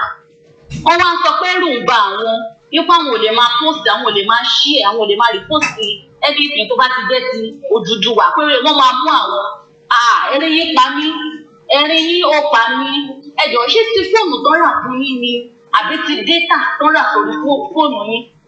Ẹlòmíì gan máa da data sórí fóònù ẹ̀ fún ọ̀nì jẹ́ kó rí lò. So ẹ ti fẹ́ gbà wọ́n láyè, a fẹ́ gbà wọ́n láyè ti báyìí kó tún máa control fóònù wa, kó tún máa control nǹkan tá à ń ṣe lórí fóònù wa. Ó yà mí lẹ́nu o, ó yà mí lẹ́nu, ìyẹn tẹ̀ bàyàn lẹ́rù tó. Ẹ̀ńtó sí Nàìjíríà kan tó wà níta, ó tún bẹ̀rù, ìyẹn tẹ̀ ni kò tẹ̀ yé mi. Data tó jẹ́ wípé data tó jẹ́ pé owó ara wa láti rà sí ọ̀la data fún wa. Àtúnbẹ̀rù gọ́ọ̀mẹ̀ntì bẹ́ẹ̀ ni. So ẹ tún wá ń bẹ̀rù wípé ẹ fẹ́ ṣe nǹkan tó jọ mọ́ Odùduwà tó lọ́ máa gbé yín ẹ̀rín yín pa ní ẹ wò ó ẹ jẹ́ ká bára wa tó sọ̀rọ̀ inú ìgbèkùn lẹ wà. Ṣùgbọ́n tẹ́ ẹ bá tún wá gbà wọ́n láyè tá a bá gbà wọ́n láyè kí wọ́n tó ṣe lè fún wa tó ní mo rí bíìlì yẹn tán ni wọ́n fẹ́ pàṣẹ bíìlì about social media kìnìkan àti hate speech. Kí ló ń jẹ́ hate speech? Ẹ jọ̀ọ́, what is the meaning of hate speech? Pé à ń sọ nǹkan tó ti ṣe àwọn ìwà bàjẹ́ nǹkan bàjẹ́ tó ń ṣe à ń sọ tí yẹn náà ń pè ní hate speech. Ẹ wò ó, ẹ jẹ́ ká bára wa sọ̀rọ̀ tọrọ tá a bá ti lè gbà fún wọn débi pé àtúndílé sọ nǹkan tá a bá tàbí nǹkan tó bá wà nílé ṣe nǹkan tó bá wà lórí fóònù wa tá a kó wára wa là. Ẹ wò ó, ìyá yẹn àdìgbọ́ ní oko ẹrú kò ń ṣèpè wà lẹ́kàlẹ̀ kò ń ṣèpè ẹ má kàrọ̀ mi pé pè ní kì í ṣèpè kò ń ṣèpè rárá ṣùgbọ́n tá a bá fi àyè gbà á tá a bá fàyè gbà wọ́n kí wọ́n wà kán ṣe nǹkan kan tẹ̀ ṣe successfully débi wípé nílé ṣe kan tó bá tún wà lórí fóònù tá a kó wára wa là. Ẹ wo inú ìyá yẹn àdìgbọ́n mi ètùtù láìláì everybody dẹ̀ ti mọ̀ pé inú ìyá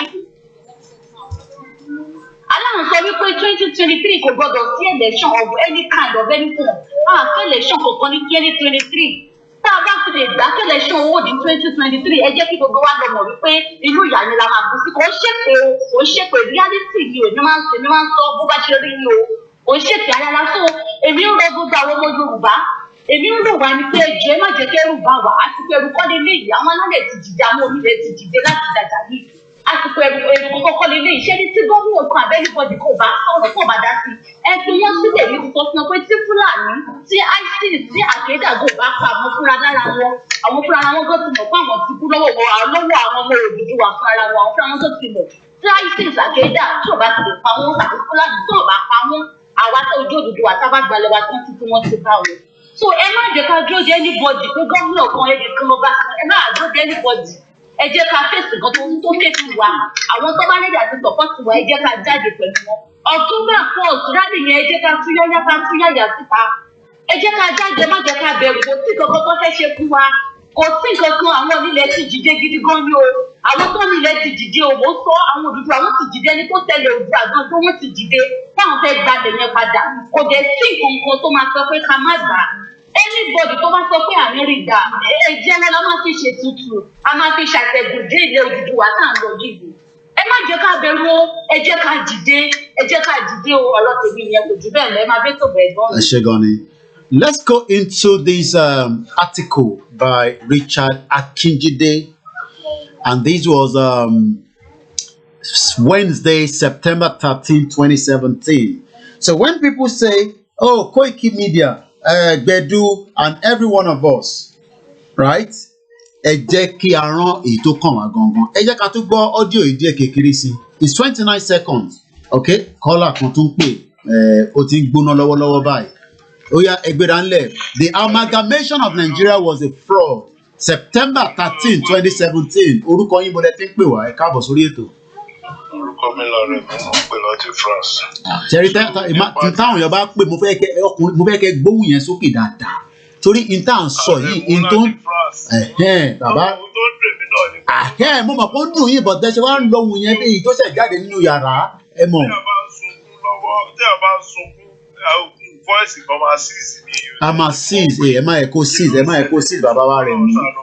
Èyí tí mo kọ́kọ́ fẹ́ bí yín tó di pé yín máa sọ̀rọ̀ èyí tí mo kọ́kọ́ fẹ́ bí yín ni pé ẹni tó tún ń bẹ̀rù pẹ̀lú mobile phone ẹ̀ nínú yàrá ẹ̀ tó náà wọ́n fi share broadcast wọ́n fi dá sí tó ń ṣẹlẹ̀ ṣèjọba tó wá ti di pé wọ́n tún mú amọ́lẹ̀ nínú yàrá wa ni ẹ bá mi sọ sí yẹn kẹ́ tó sọ̀rọ̀ ISIS. Ẹni tó ń ṣe yẹn tá bá tú ṣùdé sàlẹ̀ kò tá bá tú àárí pé púpọ̀ ló èèyàn yẹn nígbà tó bá ronú tẹ́ kó ní bí a bí òun kan jẹ níbẹ̀ yẹn padà so ló ti wò pé àìfi tóun ti ń jẹ òun ò lè kóun má bà mí òun tèmi understand bẹ́ẹ̀ ni irú èmi sì lórí WhatsApp òun dìbì mi òun ti ń gbé bẹ́ẹ̀ gan bẹ́ẹ̀ ni mi máa rí ọmọ àtàkì èmi òun tèmi fẹ́ so ibi ISIS yẹn ń pé wọ́n ti wà Naija ó ń ṣe Nàìjíríà no election 2023 pépà kan tí mo yìí rí which is the Jerusalem Post ní pépà ẹ̀ that is Israel ló dàbò ní pépà ẹ̀.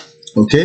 ISIS ti dominate New Africa ń pé ọwọ́ àfikàn Nàìjíríà tó bá di pé wọ́n ti ọ̀pẹ̀tọ́bì ní Mozambique sí èho city kan ní Mozambique wọ́n ti seize ẹ̀ lọ́wọ́ báyìí sí so wọ́n bọ́ sí operate kiri yẹn. mo ti rí post tẹ́ ẹ̀ sọ yẹn ISIS the Islamic State of Iraq and Syria known by its Arabic acronym Daesh is a Salafi jihadist militant group following a fundamentalist doctrine of Sunni Islam and has been designated as a terrorist organization by the United Nations. Established in 1999 by December 2015, the self-proclaimed Caliphate ISIS held large part of Syria. Ṣé wọ́n tún máa wá di ọ̀dọ̀ wọn káàárọ̀ òjíire mú òun ìbéèrè tá à ń béèrè Egbedanle Mr. Rẹ̀. So fídíò ẹni tẹ ṣó lẹ́nu nísìnyí tó jẹ́ Agbecoya bẹ́ẹ̀ ni. Agbecoya. Tá a bá gbọ́ nǹkan tí màá yẹn sọ pé òkè àwọn mú èèyàn kan lẹ́nu ọjọ́ mẹ́ta yìí àwọn mú lọ fọ́lọ́pàá ó máa tún dijọ́ kejì àwọn fi lẹ̀ so kìíní yẹn ó ti yan operate bẹ́ẹ̀ so ìhun ẹ má bínú ohun tèmi kàn fẹ́ sọ ní bẹ́ẹ̀mi kàn ṣe irú má Agbecoya yẹn àbí ìdàbóyè ẹ̀yìn mọ̀ àbí mi mọ̀ àyàn kan máa mú èèyàn fún mi mọ̀ so gbogbo àwọn èrò pọ̀ nílẹ̀ tó fẹ́ bẹ́ẹ̀ tó ẹ pa àwọn kan wà underground èmi ò fẹ́ ká tiẹ̀ máa ṣojú wọn mọ́ torí ká tó mọ̀ ọ́n sìn wọ́n á pe ọba gọ́vnọ̀ city yẹn àbí state yẹn. ṣé pé wàá tún pa wọ́n lẹ́nu mọ́lẹ̀ ń sọ yìí. wọ́n bá ti pe gọ́vnọ̀ á pe ọba wá rò pé wọ́n ti rójú ẹ̀ ó ti dà kó ti ń support àwọn ẹ̀kú yìí wọ́n á wá kọ́ ẹ̀ máa silent àbí kọ́ ẹ̀ máa gbé so èmi kàn rọ̀ ni o kò ṣe pé mò ń pa láṣẹ gbogbo àwọn ẹ̀kú yẹn àwọn pọ̀ tó ń jà lábẹ́lẹ̀ nídìí ká máa ṣojú wọn mọ́. so tá a bá ṣojú wọn báwo ni a ṣe máa fi àwọn èèyàn lọ́kàn balẹ̀. bàbá tàbá ni a máa ṣojú wọn àní ṣojú wọn bí ká tó mọ̀ sí ẹ rí pé nínú ọ̀rọ̀ tí màá yẹn gan sọ àwọn múyàn ìgbà tó ń múyàn ìjọba wọn mú lọ fún ìjọba fighting the next day wọn ti fẹ́ nìyẹn lẹ̀ so báwa ni irú ẹ̀ ní iṣu kan tí mo sọ tí màá kan dárúkọ ohun tó ṣẹlẹ̀ ní Kaduna wọn gbà yẹn mo ti gbàgbé orúkọ nígbà tó ń mú máa yẹn ó pa pé ó fi kúránù wọn mú lọ sí police station àwọn Hausa yẹn mú gbà yẹn this is 1991 ìgbà tó ń mú 1999 tó ń mú lọ sí police station Hausa yẹn dẹ̀ lọ gbé láti wọ́n mú yípo yẹn láti police station nǹkan ló fi kúránù di ọkànlélógún fídíò wọ́n dẹ̀ mú ọ lọ gé orí ẹ̀ lọ́dẹ̀ tó ń polówó orí ẹ̀ nínú police station lọ́ ti lọ wọ́n jáde so irú ẹni yìí sìn before we know it the upper or the government is in governor of that state they will just come call lọ wá wọn ẹ̀ máa silent so a máa fẹ́ ìkéde táwọn ṣe yìí à ń fà àwọn èèyàn lọ́kàn balẹ̀ so ká máa ṣọ́ àwọn tó yẹ kó fẹ́ jà fún wa lọ́dà ground ìdíkọ̀ ọ̀rọ̀ ìdíkọ̀ wọn bí a ti ń kí ibi ni tí ò bá jọ. ẹ jẹ́ ká tún gbọ́ tẹlòmíì ara ìṣe gan ni Mr. Aremu lọ́pọ̀ wà tán láti France.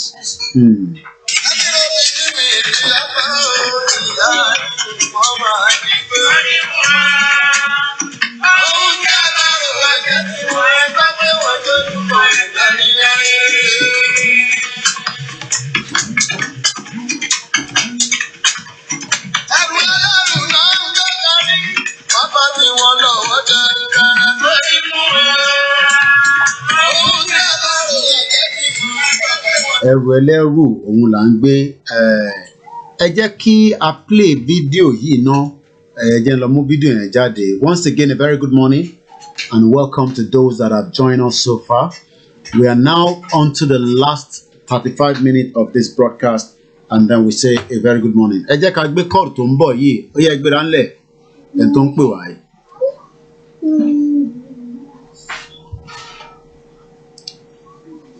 Hello, okay, kò wọlé. On fait play video kan fún wa. Bó ni video náà wà. Ẹ rántí bàbá yìí. Mo kàn fẹ́ yẹ kó remind wa. Which is the point of Obadiah? Do you think the government is unwilling or unable to protect the people of Southern Kaduna? In fact, it is not only unable, it is unwilling, and we have good reason to feel that they are part and parcel of the killers. Let me make some revelations. That's a very big allegation. Good morning, good morning, Yes, and don't pay. How the government just say, oh, it is revenge killing, and so let me leave it there. Oh, because it is revenge killing, and so on and so forth. The body language of this administration, the body language of this government shows clearly that they have a hand. No doubt about it. Because you see, General Abacha, and people don't give him his due. Do you think you have tolerated such nonsense? And let me make some revelations. Some of us also have our own intelligence networks. Okay. Have met with some of the bandits. We have met with some of their high commanders. One or two who have repented. They have sat down with us, not once, not twice. They told us that one of the northern governors is the commander of Boko Haram in Nigeria. Boko Haram and the bandits are one and something. They have a sophisticated network. During this lockdown, their planes were moving up and down as though there was no lockdown. Moving ammunitions, moving logistics, moving money, and distributing them in different parts of the country. They are already in the south, in the rainforest of the south. They are everywhere. They told us that when they finish these rural killings, they will move to phase 2. The phase 2 is they will go into the urban cities going from house to house, killing prominent people. I can tell you, this is the game plan. By 2022, they want to start a civil war in Nigeria.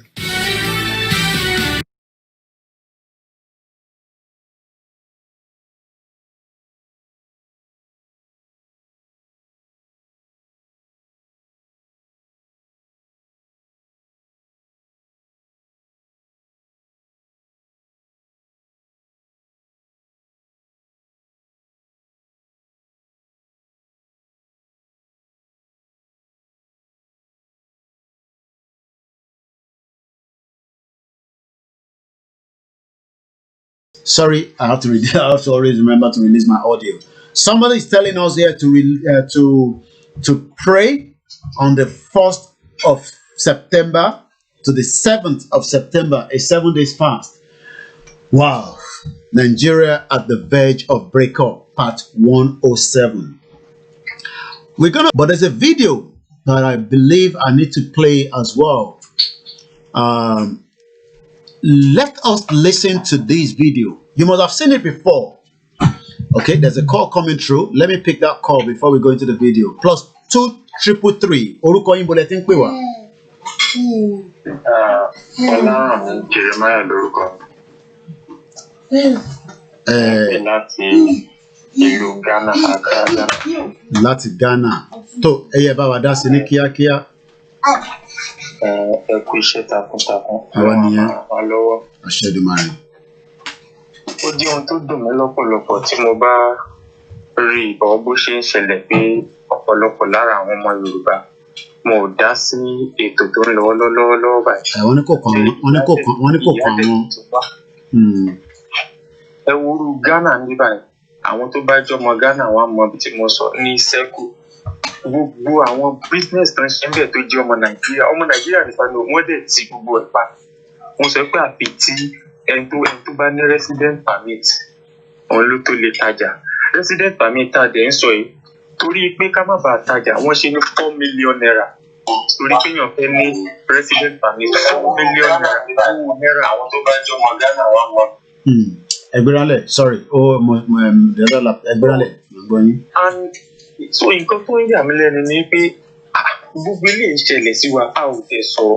Àlè tí ìlú wa bá dáa kò sí nǹkan tó jẹ́ pa ń sáré lọ sọ́tún à ń sáré lọ sósì oníkálukú á dúró sílùú ẹ̀. A dẹ̀ ń ṣe ètò tí ìlú wa fi dáa. Àwọn míì sọ̀rọ̀, àwọn míì sọ̀rọ̀. Bí irú Ghana bíbá irú program tó ń lọ lọ́wọ́lọ́wọ́ báyìí. Àlè ó yẹ kó ti sí èèyàn kan àbí èèyàn méjì táwọn náà tún máa sọ̀rọ̀ ń Ghana bí táwọn òkè o. Báwo làwa náà ṣe fẹ́ gádà ara wa o? N ta fẹ́ ṣe ni o, n ta fẹ́ ṣe ni o. Kò sí nǹkan tó jọ bẹ́ẹ̀. Mi ò tí ì gbọ́, mi ò tí ì bá a pàdé. Mo ń fi lọ, mo ń lọ ṣọ́ọ̀ṣì lénìí gan. Mo tún fi lọ pé ọ̀pọ̀lọpọ̀ àwọn èèyàn they are not informed. They are not informed. Okay. So ó tún jẹ́ àrà kan tí mo tún ṣe ní ṣọ́ọ̀ṣì lénìí mo tún sọ fún èèyàn kan àbí èèyàn. Ó yẹ kí all over the world nínú ìtò kan orúkú kan àlejò as long as ó ti jẹ́ ọmọ Yorùbá. Okay. So nǹkan tèmi sọ kíní mo fẹ́ kó ká mú ọlọ́kùnkúndùn. Okay.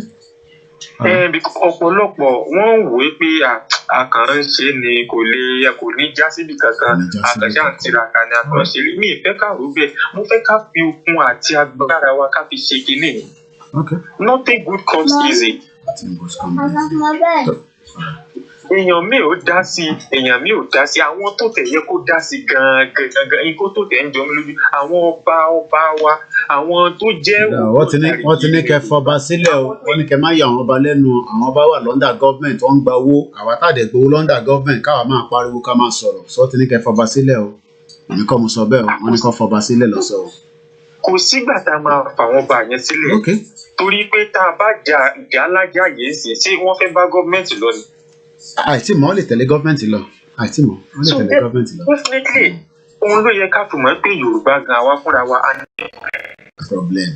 A fẹ́ gba òmìnira fúnra wa àwọn kan náà wà lábẹ́ gọ́ọ̀mẹ̀ntì wọ́n wà lábẹ́ to help with government. Okay. Government is not helping this issue. Government is not helping. No. Government ò lè help issue yìí o. Government ò fẹ́ yẹ ká pín. Government fẹ́ yẹ ká wà nínú contraction yìí ni. Àwa la fẹ́ lọ. Government ò fẹ́ yẹ ká lọ. bọ́ọ̀ ṣe fẹ́ ká pín kò yẹ káwọn ọba yẹn náà kankan submit sí nǹkan tó ń sọ. No, we should fight for our rights. Ẹ wo ọmọ tó ń gbé ní Kogi náà ni mo ti wá. I'm from Lokoja precisely. Wọ́n fẹ́ fi dẹ́rù bà wá ni. Ṣẹ́rí gbogbo tọmọ yẹn àti àwọn ìgbésẹ̀ míì tó tún fẹ́ gbé. And ẹ jẹ́ màá dẹ̀ tún fẹ́ ṣàlàyé nǹkan kan fún àǹfààní àwọn tí wọ́n ń tẹ̀lé wa lọ. Mo fẹ́ ẹ̀yẹn parí tọ̀dọ̀ tí dẹ̀ màá lè sọ lórí ẹ̀. So nǹkan tí mo ń sọ ni pé ilẹ̀ Nàìjíríà báyìí ìwọ tó bá ṣe nǹkan tó dáa ìwọ ni wọ́n á gbé.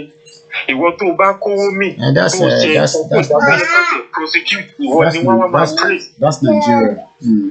Àdẹ̀wá gbé tò kalẹ̀ báyìí ká fi gba òmìnira.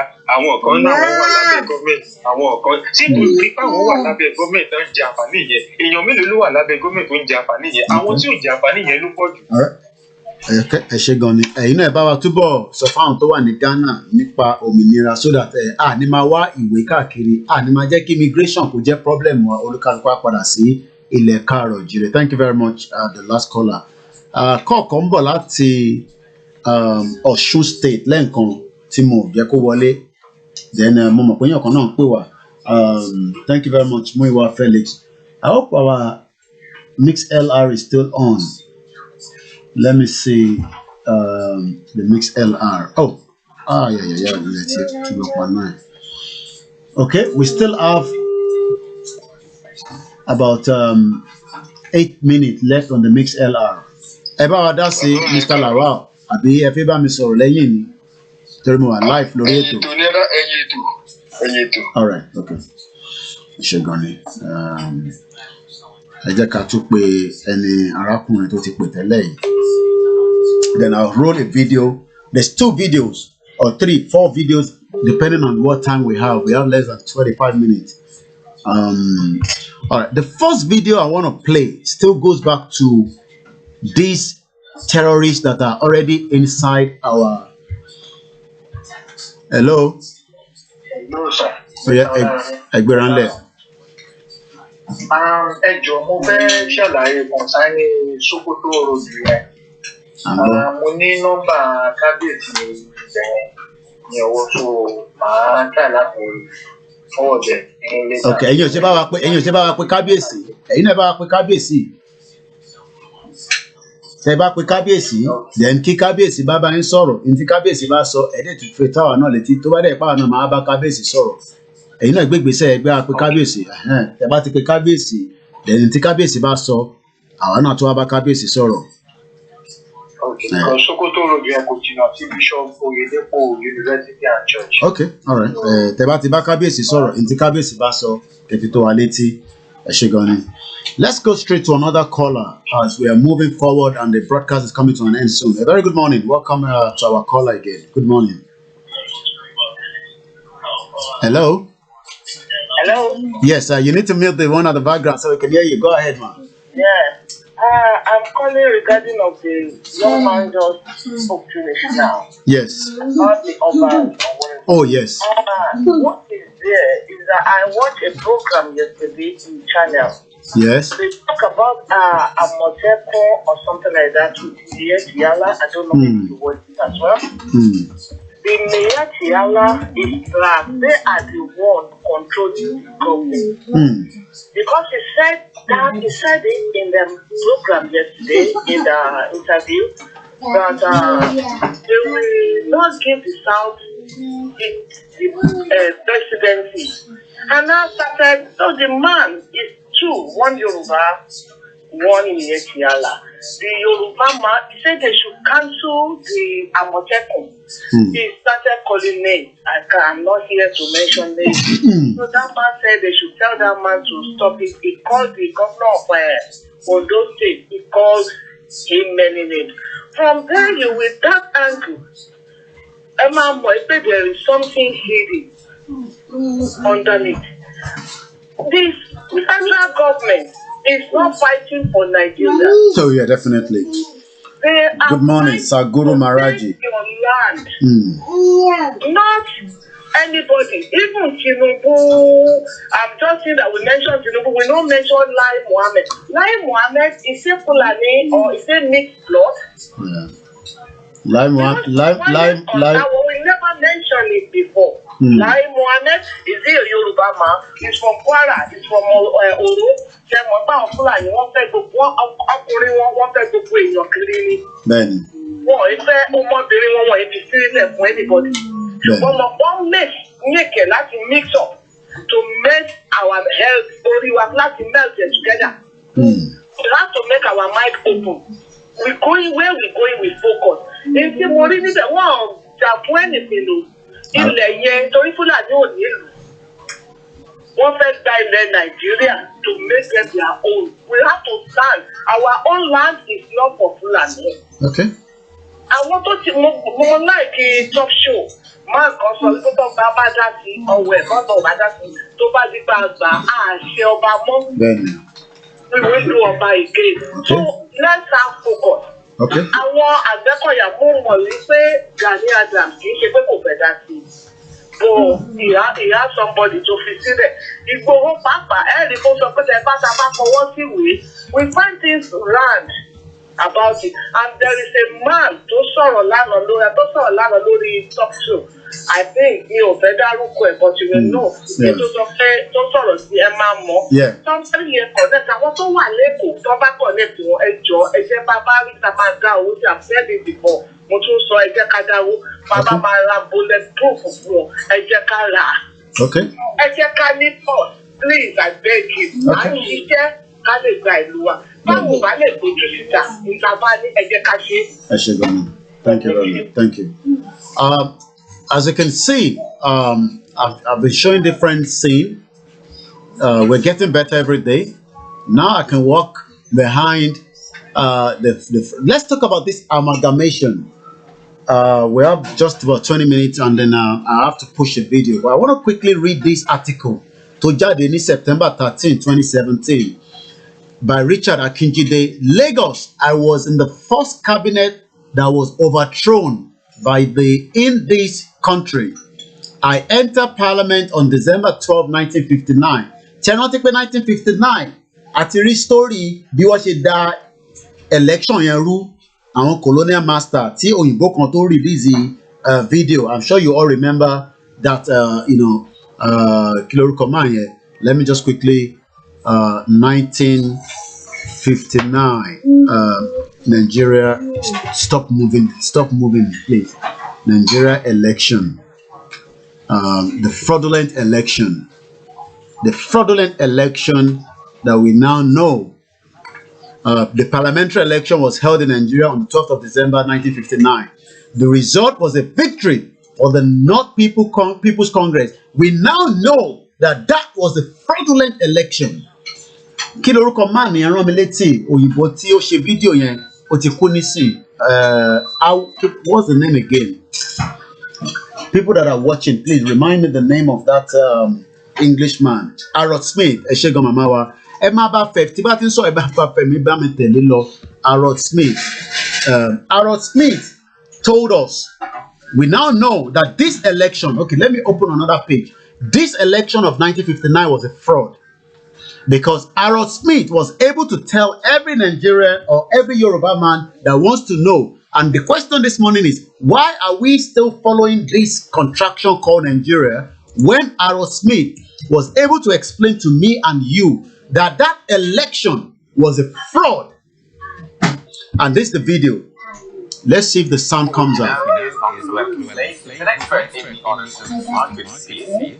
Let me see if the audio comes out. How do people actually get it? Let's see if the sound comes out. The guest I have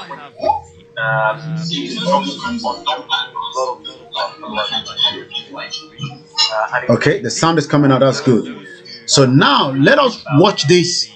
We're not going to go into every details. So I'm going to mute. Okay, I'll let my mic roll. I hope there's no sound. Oh, no sound. Somebody's saying there's no sound. All right. Anyway, we know that.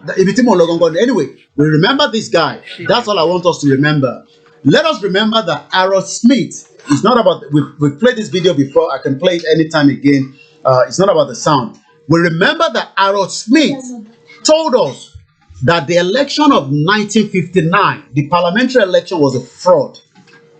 We all remember that, Aaron Smith. So it's not about the sound that, I've explained what has happened there, so we don't have to worry about the sound. So let me go back into that article, right? Now, I entered the parliamentary on December 12, 1959. I remained in parliamentary until June 15, 1966, when the government was overthrown. I was the Federal Minister of Education in that cabinet. I woke up in the morning in my house in Ikoyi to discover that my telephone was not working. I had never explained coup before. I have never experienced coup before, nor did I know that it was a coup, thinking it was just a telephone fault, until a colleague of mine in the cabinet, Chief Abiodun Akerele, came in and told me there had been a military coup. So I had the fortune or the misfortune of being a victim of the first coup ever in this country. Many people may not know I spent 18 months in detention in the prison across the country. I have spent the time in Kirikiri prison, Ilesha prison, Ibadan prison, and the Agbecoya prison. Two of us who were the Balewa's government emerged when the military handed over to the civilian in 1979 as part of the civilian government. In the Balewa's government, Alhaji Shehu Shagari was the Minister of Works while I was the Minister of Education. When the military handed over to us after about 14 years, Shagari emerged as the president while I became the Attorney General and the Minister of Justice again. Shagari government was again overthrown just a few months after I left the cabinet. Of course, we suspected it was coming. So Nigeria has been in a kind of mess for a very long time. Nigeria has been in a mess, but that is not where I'm going this morning again, because we're almost running out of time. I want us to go back and focus into not this man, Alhaji Lai Mohammed. I want us to focus on the ISIS. Right? Let's focus on this, and then I'm going to roll this video. And I'm sure a lot of you have seen the video, but I just want us to hear this video again.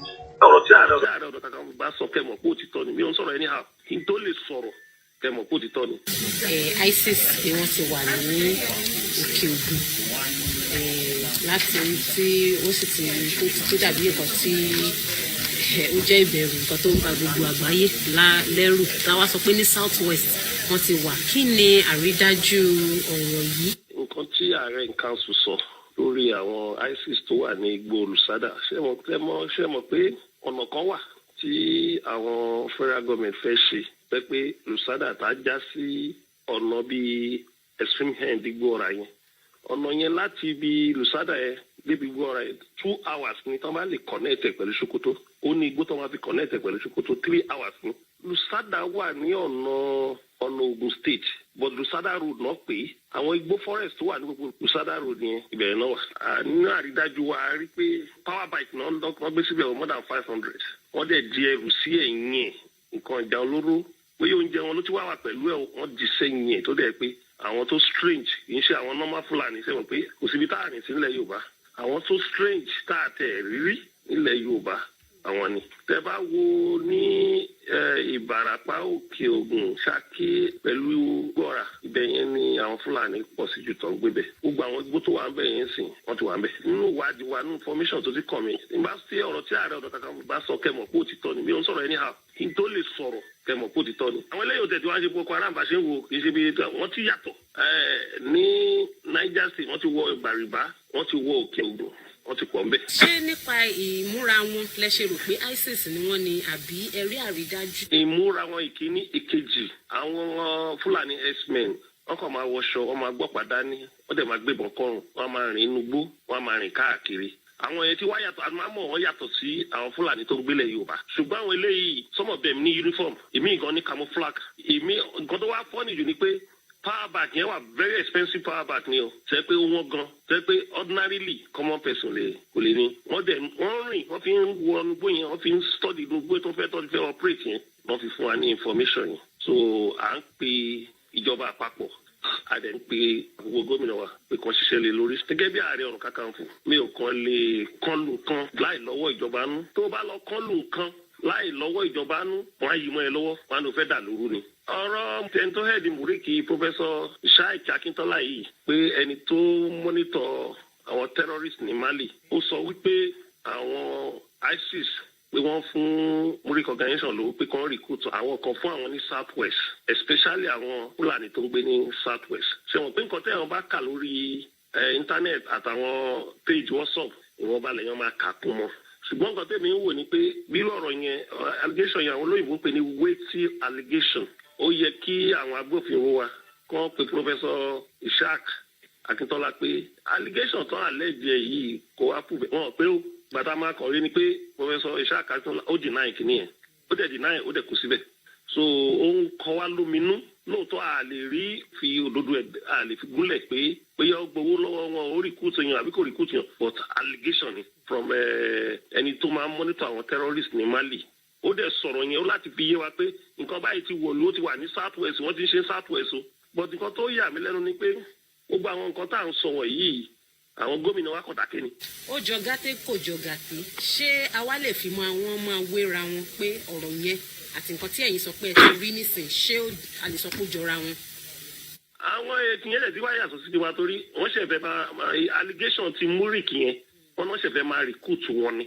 àwọn eléyìí train soldier ni o kì í ṣe ẹni tó ṣe ń recruit o wọ́n dẹ̀ gbé power bike more than 500 power bike nínú igbó yẹn. ìgbésẹ̀ wo lẹ ti wá gbé lórí ọ̀ṣẹ́ ti fọ̀rọ̀ yìí lọ àwọn ọlọ́pàá. nǹkan àkọ́kọ́ la máa kọ́ ṣe nìyẹn ṣé tá ẹ̀ bá sọ gbogbo àgbáyé tẹ́ bá lọ sọ fọlọ́pàá ṣé wọn ò ní dé mọ́lẹ̀ ni mo àyè bí Nàìjíríà la wà àti mo oríṣiríṣi tá a ti bá wọn sọ tó wọn kà kún. so the only thing sì ni pé kí gbogbo ayé mọ nǹkan tá a sì ti lè fi jó kí ìkíní kì í ṣe tọlọ́pàá nìkan àwọn tó ń gbé lágbègbè yẹn kọ́ wà kẹ́ẹ̀fù kọ́ múra òun ni nǹkan tá a fi sọ síta. ìkejì káwọn gbófinró kọ́ lọ ṣiṣẹ́ wọn. ìkẹta àwọn gómìnà ìpínlẹ̀ wọ̀nyẹn kọ́ lọ ṣiṣẹ́.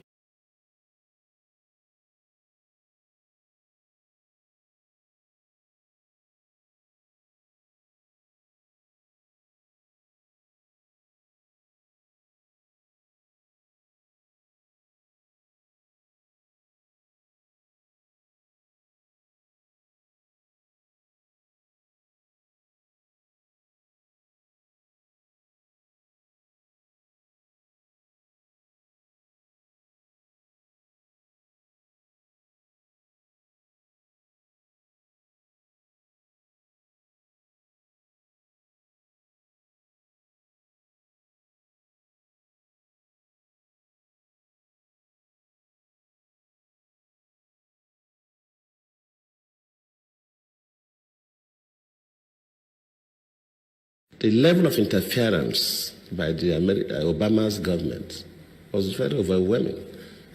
It's not as if I couldn't have won the election even with that.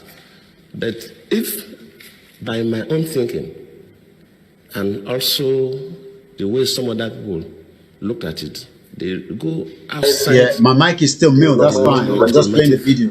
Relationship. Then it should be mentioned.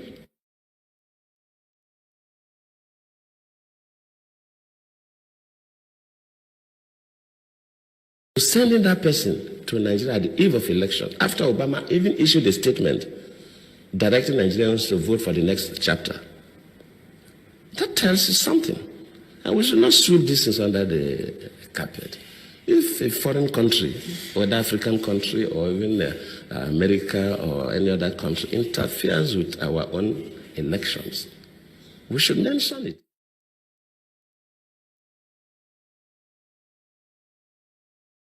Immediately the Chibok issue came up, we expect Nigerians to be concerned.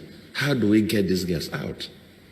Within a couple of days, we saw people going to the US with Bring Back Our Girls placards.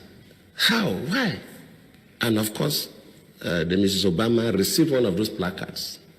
I cannot take responsibility for the abduction. I don't control Boko Haram. They are criminals. But as a president, of course, you know, it's not the president that go to the field. You have security and intelligence officers that do the work. Let me admit that, yes, maybe they do their best, but their best was not good enough for us to recover the girls. That does not mean that I'm trying to remove myself from any blame. Yes, I may not be blamed for the action, but I could be blamed that my security and intelligence system are not strong enough to be able to rescue the girls.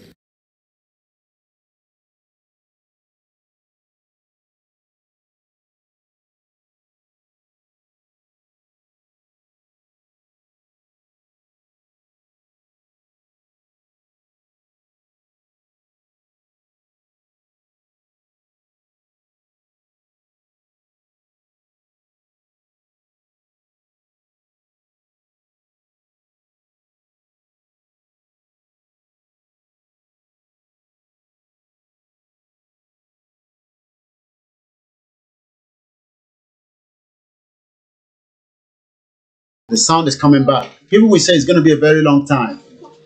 But all I know is there was a lot of interference inside location 419. So many interference. Unbelievable. Since Igba wa colonized wa, they've never left us alone.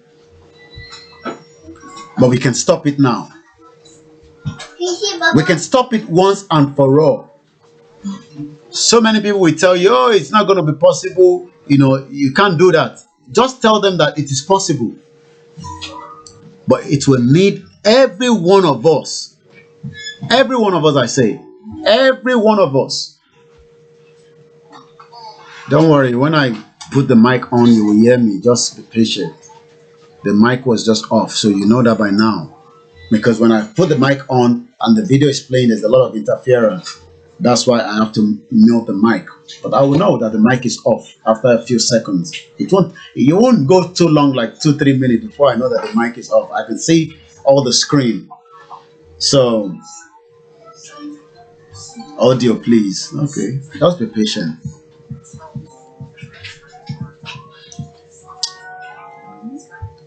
You are the last caller, and I want you to make it very fast because we need to bring the broadcast on air.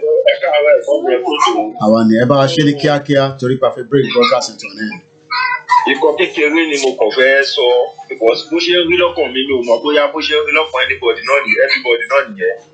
Mò ń wò pé àbí àwọn Fúlàní yìí àbí wọ́n ti fún àwọn olówó ilẹ̀ wa Yorùbá wa àwọn lọ́balọ́ba wa àbọ̀ ti fún wọn lọ́kàn balẹ̀ pé tó kú bá bẹ̀rẹ̀ àwọn máa yọ wọ́n sọ́tọ̀ ni.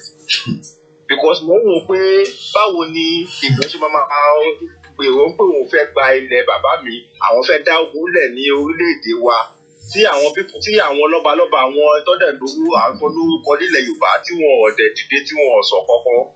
Because ojoojúmọ́ ni máa ń wo kíní ẹ̀ pé kí ló ṣẹlẹ̀ àbí wọ́n ti fi wọ́n lọ́kàn balẹ̀ pé ẹ̀mọ̀ pé àwọn lọ́balọ́ba máa ń bá wọn ẹ̀bí làwọn bẹ́ẹ̀bí ìyẹ́tì àlà àwọn Fúlàní máa ń bá wọn ṣe mítì nígbà míì àbọ̀ ti fi wọ́n lọ́kàn balẹ̀ pé tó kú bá bẹ̀rẹ̀ àwọn máa yọ wọ́n sọ́tọ̀ ni pé bóyá àwọn púpọ̀ nìkan làwọn fẹ́ pa because kò yé mi ojoojúmọ́ ni máa ń ro kíní yẹn. All right. Well, I'm sure people will also comment. There's everything we have to put on way because if Obama can Obama dasi torí pé ìjọba ń fún wọn lówó then kọ́ máa gbà owó lọ́wọ́ ìjọba mọ́ náà kọ́ dẹ̀ bá wa dá sí. Because èmi wò pé àwọn Fúlàní ti fi wọn lọ́kàn balẹ̀ pé táwọn bá bẹ̀rẹ̀ ogun àwọn máa yọ wọ́n sọ̀tọ̀ nígbà wo ò ní ṣe kọ̀ọ̀kan fún wọn. Because èmi ò mọ ọmọ òbí ní ẹ̀rọ mo kàn máa ń dá o nígbà mi pé kí ló ń ṣẹlẹ̀ nílẹ̀ Yorùbá wa àbáwọn olówó àwọn tó lórúkọ nílẹ̀ Yorùbá wa àbáwọn pípé yìí sọ fún wọn pé táwọn bá bẹ̀rẹ̀ ogun àwọn ò ní ṣe kọ̀ọ̀kan fún àwọn máa yọ wọ́n sọ́tọ̀ ni. Because kí ni ẹ̀ máa ń dá o lójoojúmọ́. Okay. All right. I'm sure because of the time constraint, we won't take any more calls for today. And as I close the broadcast this morning, 30th of August 2020, I was not even able to touch on the other topic. But we talked about why do some Yorubas still believe in one Nigeria? We've talked about the October 1st, but we couldn't touch the political economy of disintegration in Nigeria. So tomorrow, I'm going to look into the political disintegration of Nigeria. I'm going to be looking at that tomorrow by God's grace, inshallah. And on this note, I say, I am still there and I am not going anywhere. The message will not stop. But every detail of the atrocities committed decades ago, presently, is being put together. Every details. If you have any information of any of the politicians, especially the Southwest, whether their buildings, their hotels, I've received few. We are doing a bit of verification, and some of them we don't even need to do verification because we know that politicians steal money and they buy names and properties on proxies. Very soon, I'll be revealing some of the details with me. But if you know of any politician's house in Nigeria, in Canada, in America, in any part of the country, across the world, do reach out to me on +44 75 94 050 979. I say thank you very much for being part of us. Again, I'll be back maybe for the late night broadcast or not, depending. I say thank you very much to everyone that have joined. And you all know that when we play the anthem, that means I have ended the broadcast this morning almost 12 o'clock from this end. Continue to support the media. There's a lot of work that we still need to do. We have a lot of platform. Okay, the sound is back. Mommy wa Esther, the sound is back. I can tell you. Maybe you need to come out and come back in. The sound is back because my mic is on. My mic is on, so Mommy wa Esther,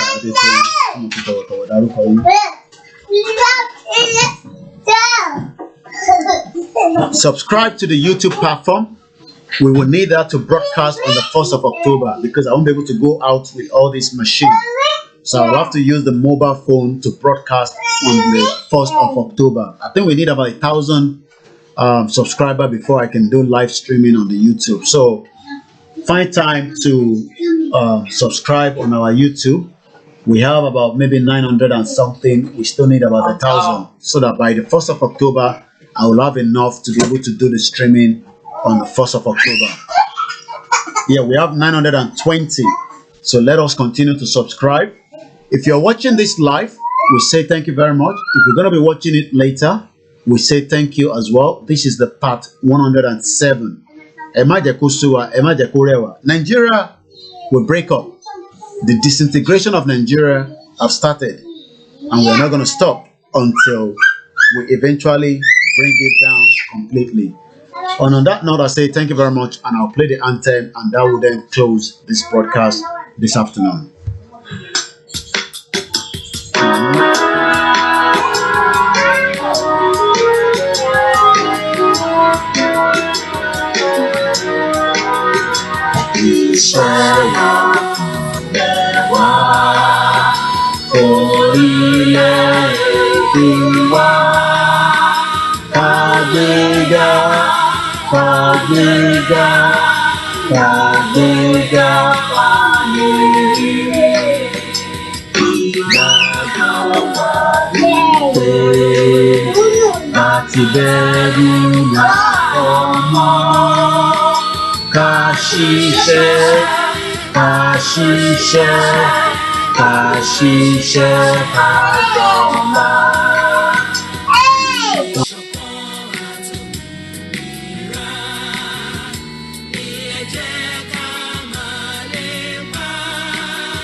Have a very good afternoon and bye from this end. Au revoir.